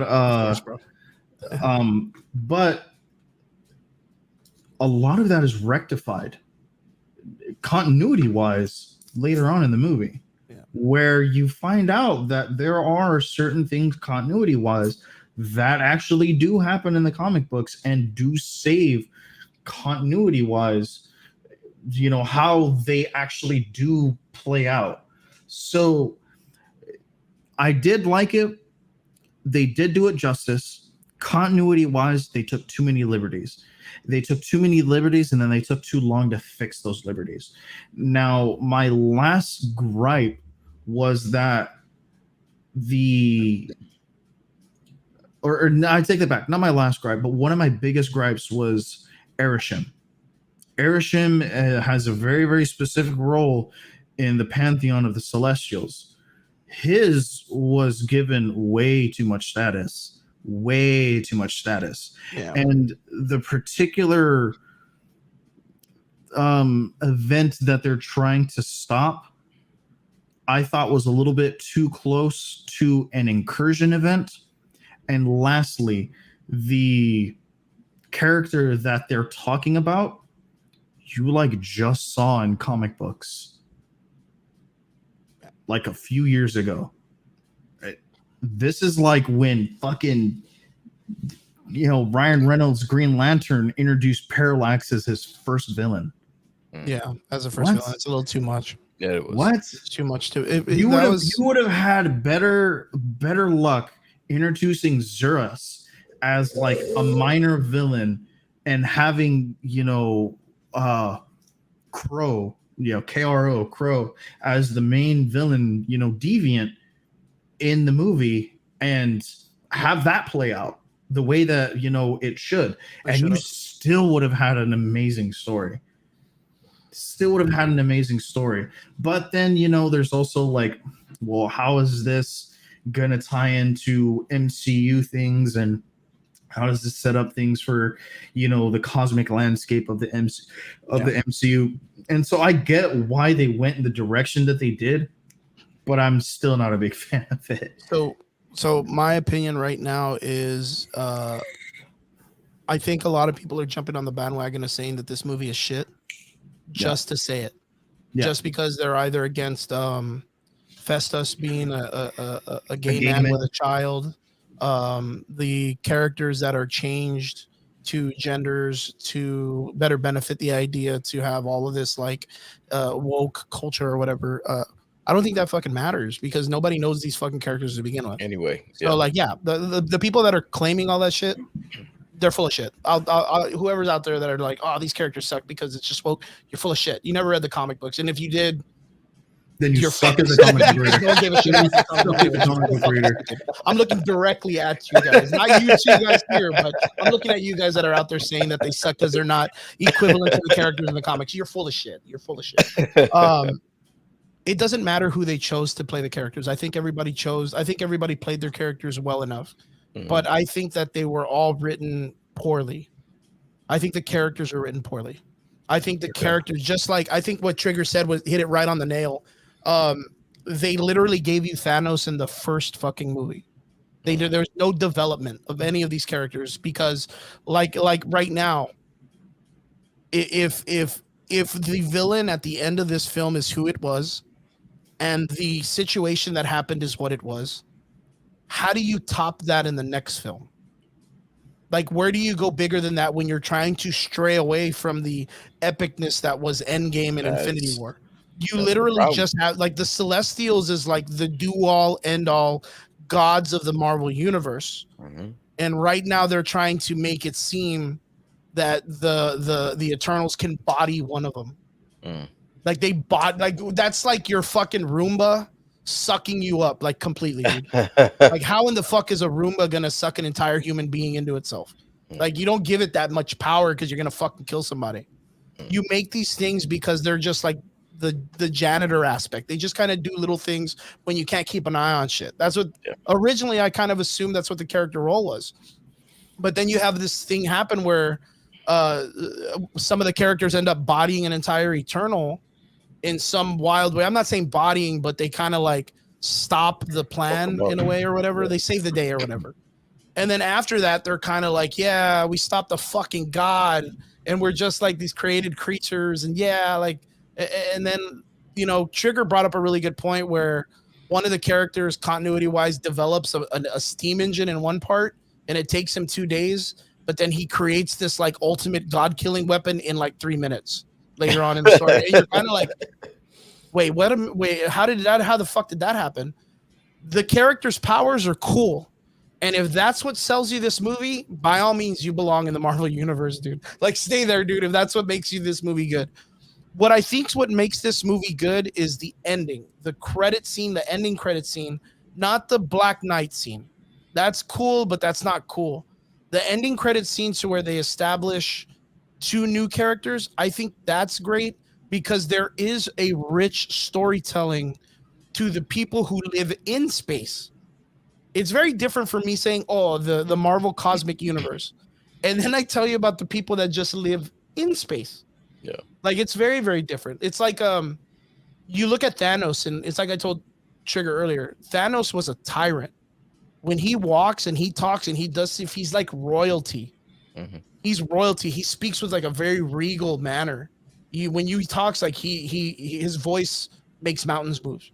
When the Eternals talks, it's like they're just dudes hanging out in a cafeteria. Like, there's no fucking like they're just speaking like just like street. Like, it's very weird the way their culture is. Yeah. But then when the character comes out at the end, he comes in and his charismaticness is similar to the Grand Master, which was the dude in the Thor Ragnarok film. Yeah. That character in the comic book had an Infinity Stone that he protected as the Eternal Watch. He was one of the 7 that Thanos had to outmatch to get an Infinity Stone. He was one of the characters that protected it throughout eternity. He was chosen by the cosmics to protect that shit. Mm-hmm. In the fucking movie, he's a dude that likes orgies. You know what I mean? Like, that's a really big differential change from the way that they're established in the comic books. Well, as it is, you know, the main villain of the Eternals story, I mean, essentially was just like, hey, so I know that the Celestials have an experiment going on here, but yeah, I'm kind of gonna do one here too. Don't tell anybody. Yeah, don't tell anybody. And one of those experiments was Makari. Yeah, she was the Flash chick. Yeah, the Flash, the deaf one, the deaf girl. Yeah, so it's very just. So that's why I was kind of just like, dude, you are really fucking grinding my continuity gears here. Yeah, they're really stretching shit. That's really what it is. They're just stretching shit out. And Chris will tell you, dude, I am 100%. I will give a film creator all the benefit of the doubt. The benefit of the doubt, because you know what, if you can tell me, you know, a good story and you can make it conclusive, you can make it concise, you know, you can give me a solid story, sick, dude, let's do it, right? She, and not that Chloe Zhao didn't do it, she did a fantastic job in doing this, but her way of going about it, her execution, I was just like, oh man, you are like, I don't don't think she gets the superhero story right. Yeah, but she also had Kevin Feige, who was right behind her, and like that's kind of like what chaps my nuts too, is the fact that Feige was just like, he okayed it. Yeah, you're cool. That's fine. Yeah. I'm like, Feige, bro, you're gonna fucking let her do that? Look, I'm gonna be 100% honest with people. I cannot tell if this is a good movie, and I won't be able to tell until part 2. Fair enough. My thing is you just really in 1 year you got the total 2 spectrums of what Chloe Zhao can do. Critically wise. Dude, yeah, because she got an Oscar. One movie she got an Oscar, and this one is supposedly like getting torn up, man. Yeah, like this is a very interesting situation that she's in. And but you know what? Like this goes back to that idea that we were talking about. I really think that there's a strong divide in the people that are about like the woke culture and the SJW movement, people that are for it and against it, and they're the ones that are like, because definitively, I would give this a solid 7. Right, maybe 6.5, maybe going a little bit lower, but it's not that far off from what critics are giving it. But since I'm giving it that, there's a large group of people that'll be like, "Oh, that dude, he's a fucking far rightist. Like he's bombing this movie, and he just doesn't understand the culture." Fuck you. I like comic books and I love movies and I love what this movie did. I just think that it missed the mark because it rushed. It took the bread out of the oven too fast. That's what I think. I think it took the bread out of the oven too fast and it deflated. If they give me a part 2 and it all makes sense, then fuck it, dude. This movie was amazing. Part 2 will definitively make it. It almost feels like this was a 2-parter and they just forced it into one. So yes, this is probably like Justice League. So this part two, let me ask both of you gentlemen, if you were Kevin Feige, being the reviews are the way that they are, do you invite Chloe Zhao back to do the second movie if there is a second movie? I don't know, man. You probably have to because she has a vision. Yeah, she has a vision, and you know what? I'll fucking take something back.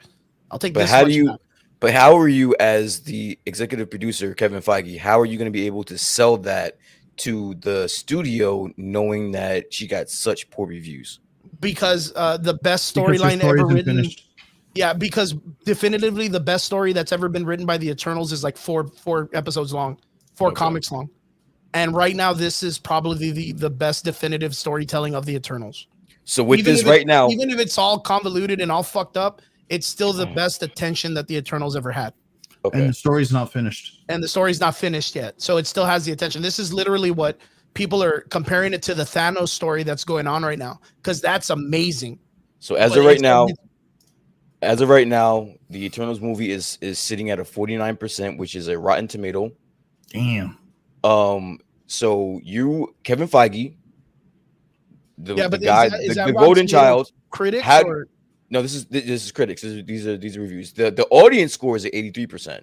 Oh wow, that's good. That's good because the critics are just the people that are either bought or shamed for it. So the audience is like anybody that just signs on. So. But that's weird because you can't buy.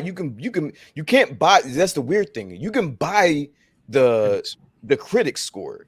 You can't buy the audience score. The audience score is 83%. The one that you can buy is at 50%, 49%, which is fucking weird. Yeah. Well, that's because weird. It's like I was saying, there's a lot of people that either sit on one side of the woke movement or not. And a lot of people that are watching the Marvel universes and seeing a lot of this stuff with the gender swapping or the homosexuality characters or the gay characters or the transgender characters or whatever they bring up like that. A lot of people automatically jump on that and be like, "Oh, fuck Marvel, it's garbage," and blah blah blah, and they're not giving it a chance. Like, yes, I may not buy the Eternals because I don't like this and that character, but I at least give it a chance. You know what I mean? That's the problem, is a lot of people just aren't giving it a chance because it's like it's literally the same situation as Captain Marvel. When Captain Marvel 1 came out, it wasn't that bad. But since Brie Larson was like, "Yo, I can throw Thor's hammer through space and I can tank Thor," and she was literally picking on comic book nerds and telling people that she was like the character. And again, this was during Civil War II, where her character was completely getting shit on. like character wise, like nobody liked Oh, her. dude, I'm not gonna lie. Like when Captain Marvel came out, I already went into that movie like fuck This stupid chick. Like Yeah, she's stupid. and But that's not and, because- and but I can't. so But fucked up. but That's I so went fucked into up. it from a comic book standpoint because I had just read Civil War 2, and she fucking kills Iron Man, and I was like, you and she fucking got bitch. Rhodey killed. And I was she got upset. Rhodey killed. She got She-Hulk fucked up. She got And she killed Iron Man. Man. She killed Iron Man with her bare fucking hands, and then the Hulk gets killed by Hawkeye because of the whole situation. Plus, she jumps Miles Morales because Ulysses has a fucking vision of him killing Captain America, and she's like, arrest that kid.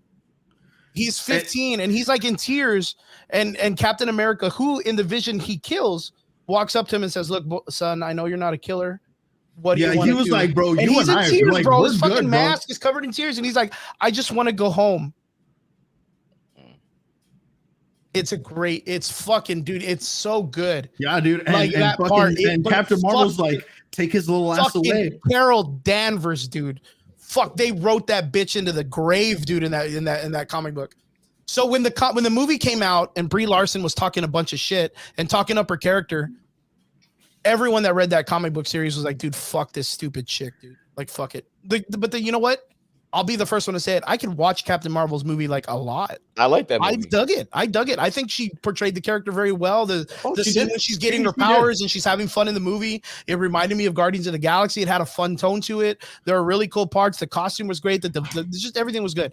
But it was As just a matter of fact, wrong my favorite timing. my favorite Captain Marvel incident is actually when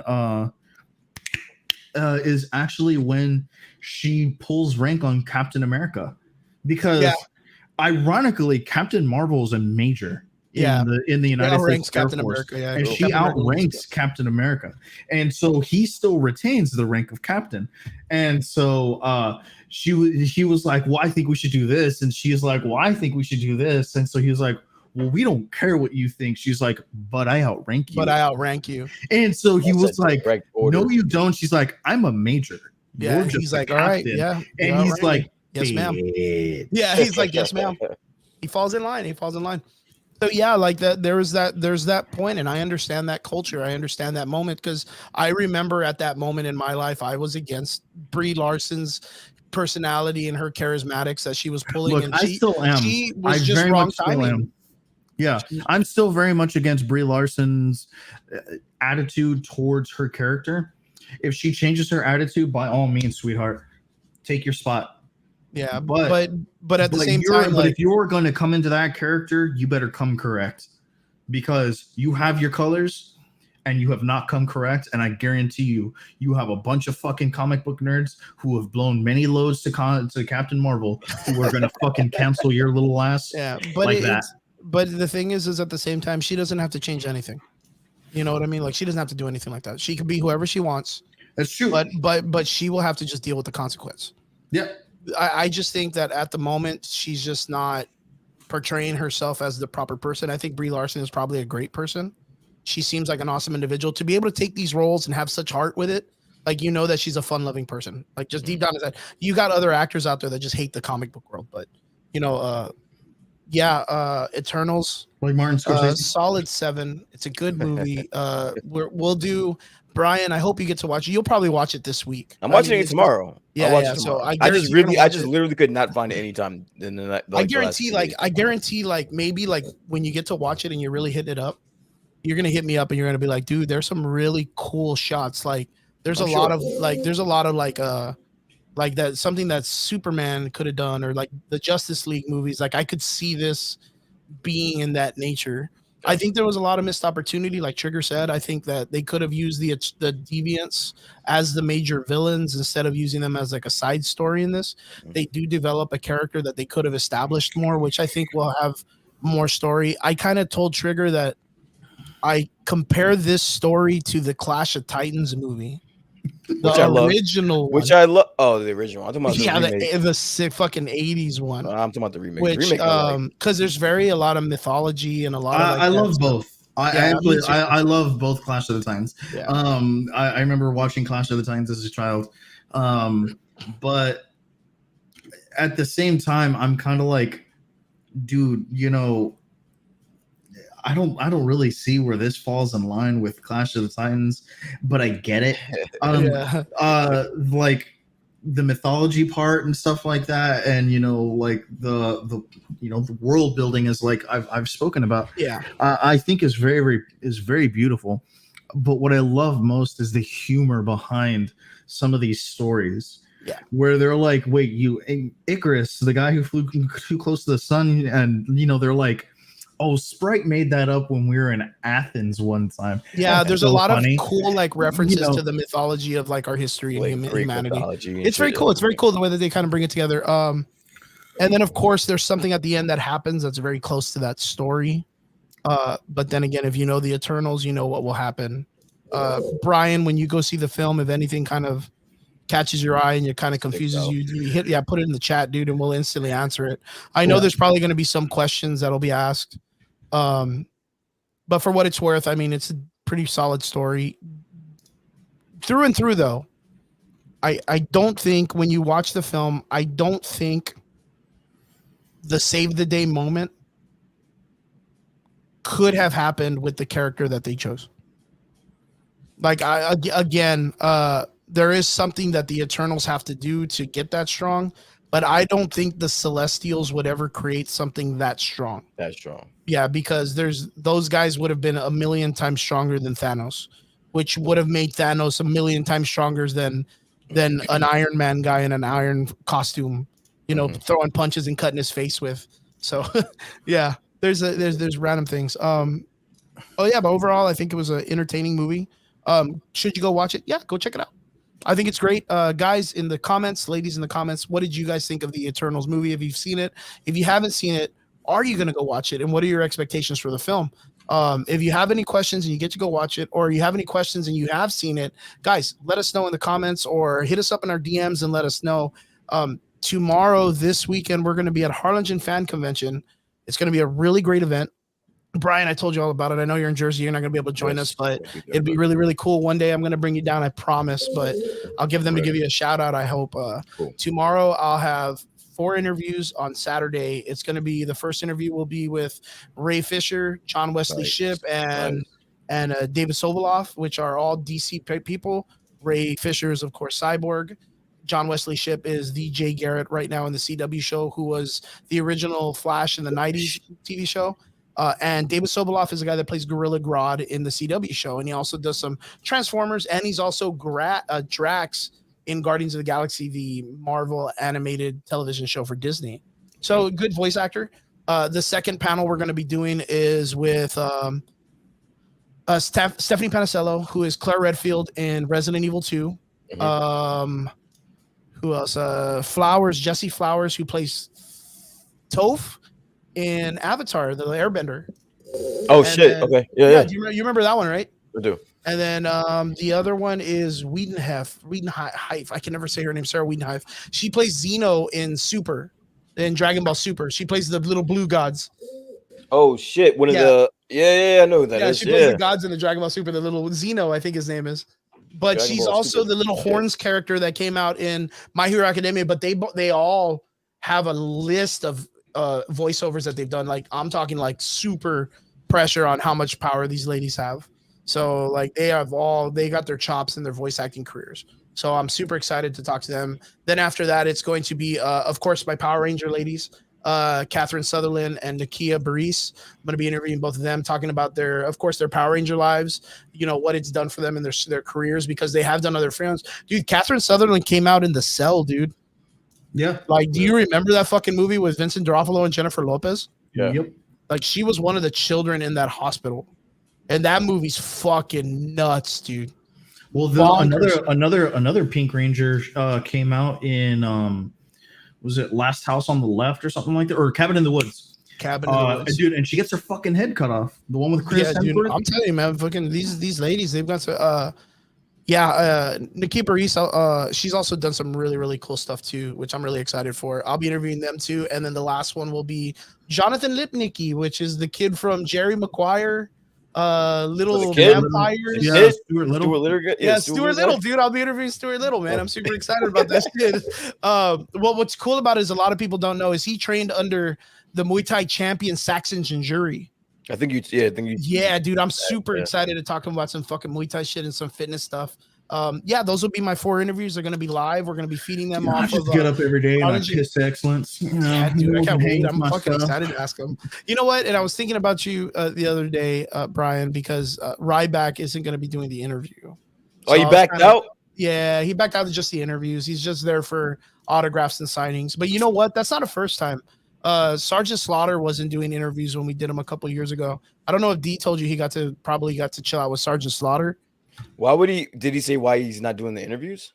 A lot of the time it's just because of the fact that it's the scrutiny of the companies that they can't ask questions for anymore. Oh, okay. Because the characters themselves are owned by those franchises. And then people are going to want to be like, yo, Sergeant Slaughter, tell me about this fight. And he's going to be like, well, I really can't. You know what I mean? Because he doesn't own the rights to those characters anymore. So even for us to be able to put them up as those characters in certain advertisements, it wouldn't be allowed. So I mean, it's cool. I don't mind. We'll still be able to gradually come and say hello and talk to him. I want to talk to him about his veganness, man. Guy's a behemoth for being a vegan. So that's so cool, dude. Crazy. Yeah. So those will be around 2:30. We'll be live feeding them on the Harlingen Fan Convention site, the Average Boys podcast, and I want to say my personal site, if not my YouTube site, which is going to be the Average Boys YouTube. Guys, it's going to be a great event. Go out, try to check it out. Crush it, man. Crush it, dude. Well, you know us, Brian. I don't know if you've been checking out what we've been doing during the week. Crush but it. I was doing some live feeds on here in the Harlingen Fan Fest Wednesday and Thursday. You know, we killed it on there. Really, really cool stuff. Just dropping all the rules to the convention, letting people know, answering questions, and doing all that good stuff. It's been really, really good. I can't wait to ask these people some really psychological, deep questions, man. I'm really down. And yeah, man, I miss you guys, man. I hope you guys are doing good. Mike, Triggs, I hope you're doing good. Brian, I hope you're doing good. I hope you're being safe out there in Jersey. The weather's about to change and get cold, so make sure you guys stay warm, stay safe. Everybody out in the radio land, we want to thank you, of course, for being extraordinary listeners. Guys, thank you so much for tuning in and here with us with the Average Boys podcast every Friday night at 9 p.m. Guys, don't forget to check us out on YouTube. Don't forget to like us on Twitch. Don't forget to like us on Spotify, Google, Apple, any app, any program that you're out there listening to some type of podcast. If it's not us, it's Gym Class Majors. You guys are making sure you guys add Brian and D. Guys, thank you so much for tuning in. We love you. We appreciate you. We hope you guys had a good weekend and had a good Halloween. Guys, we'll see you guys again next Friday. Actually, I'll see you guys tomorrow at Harlingen Fan Convention.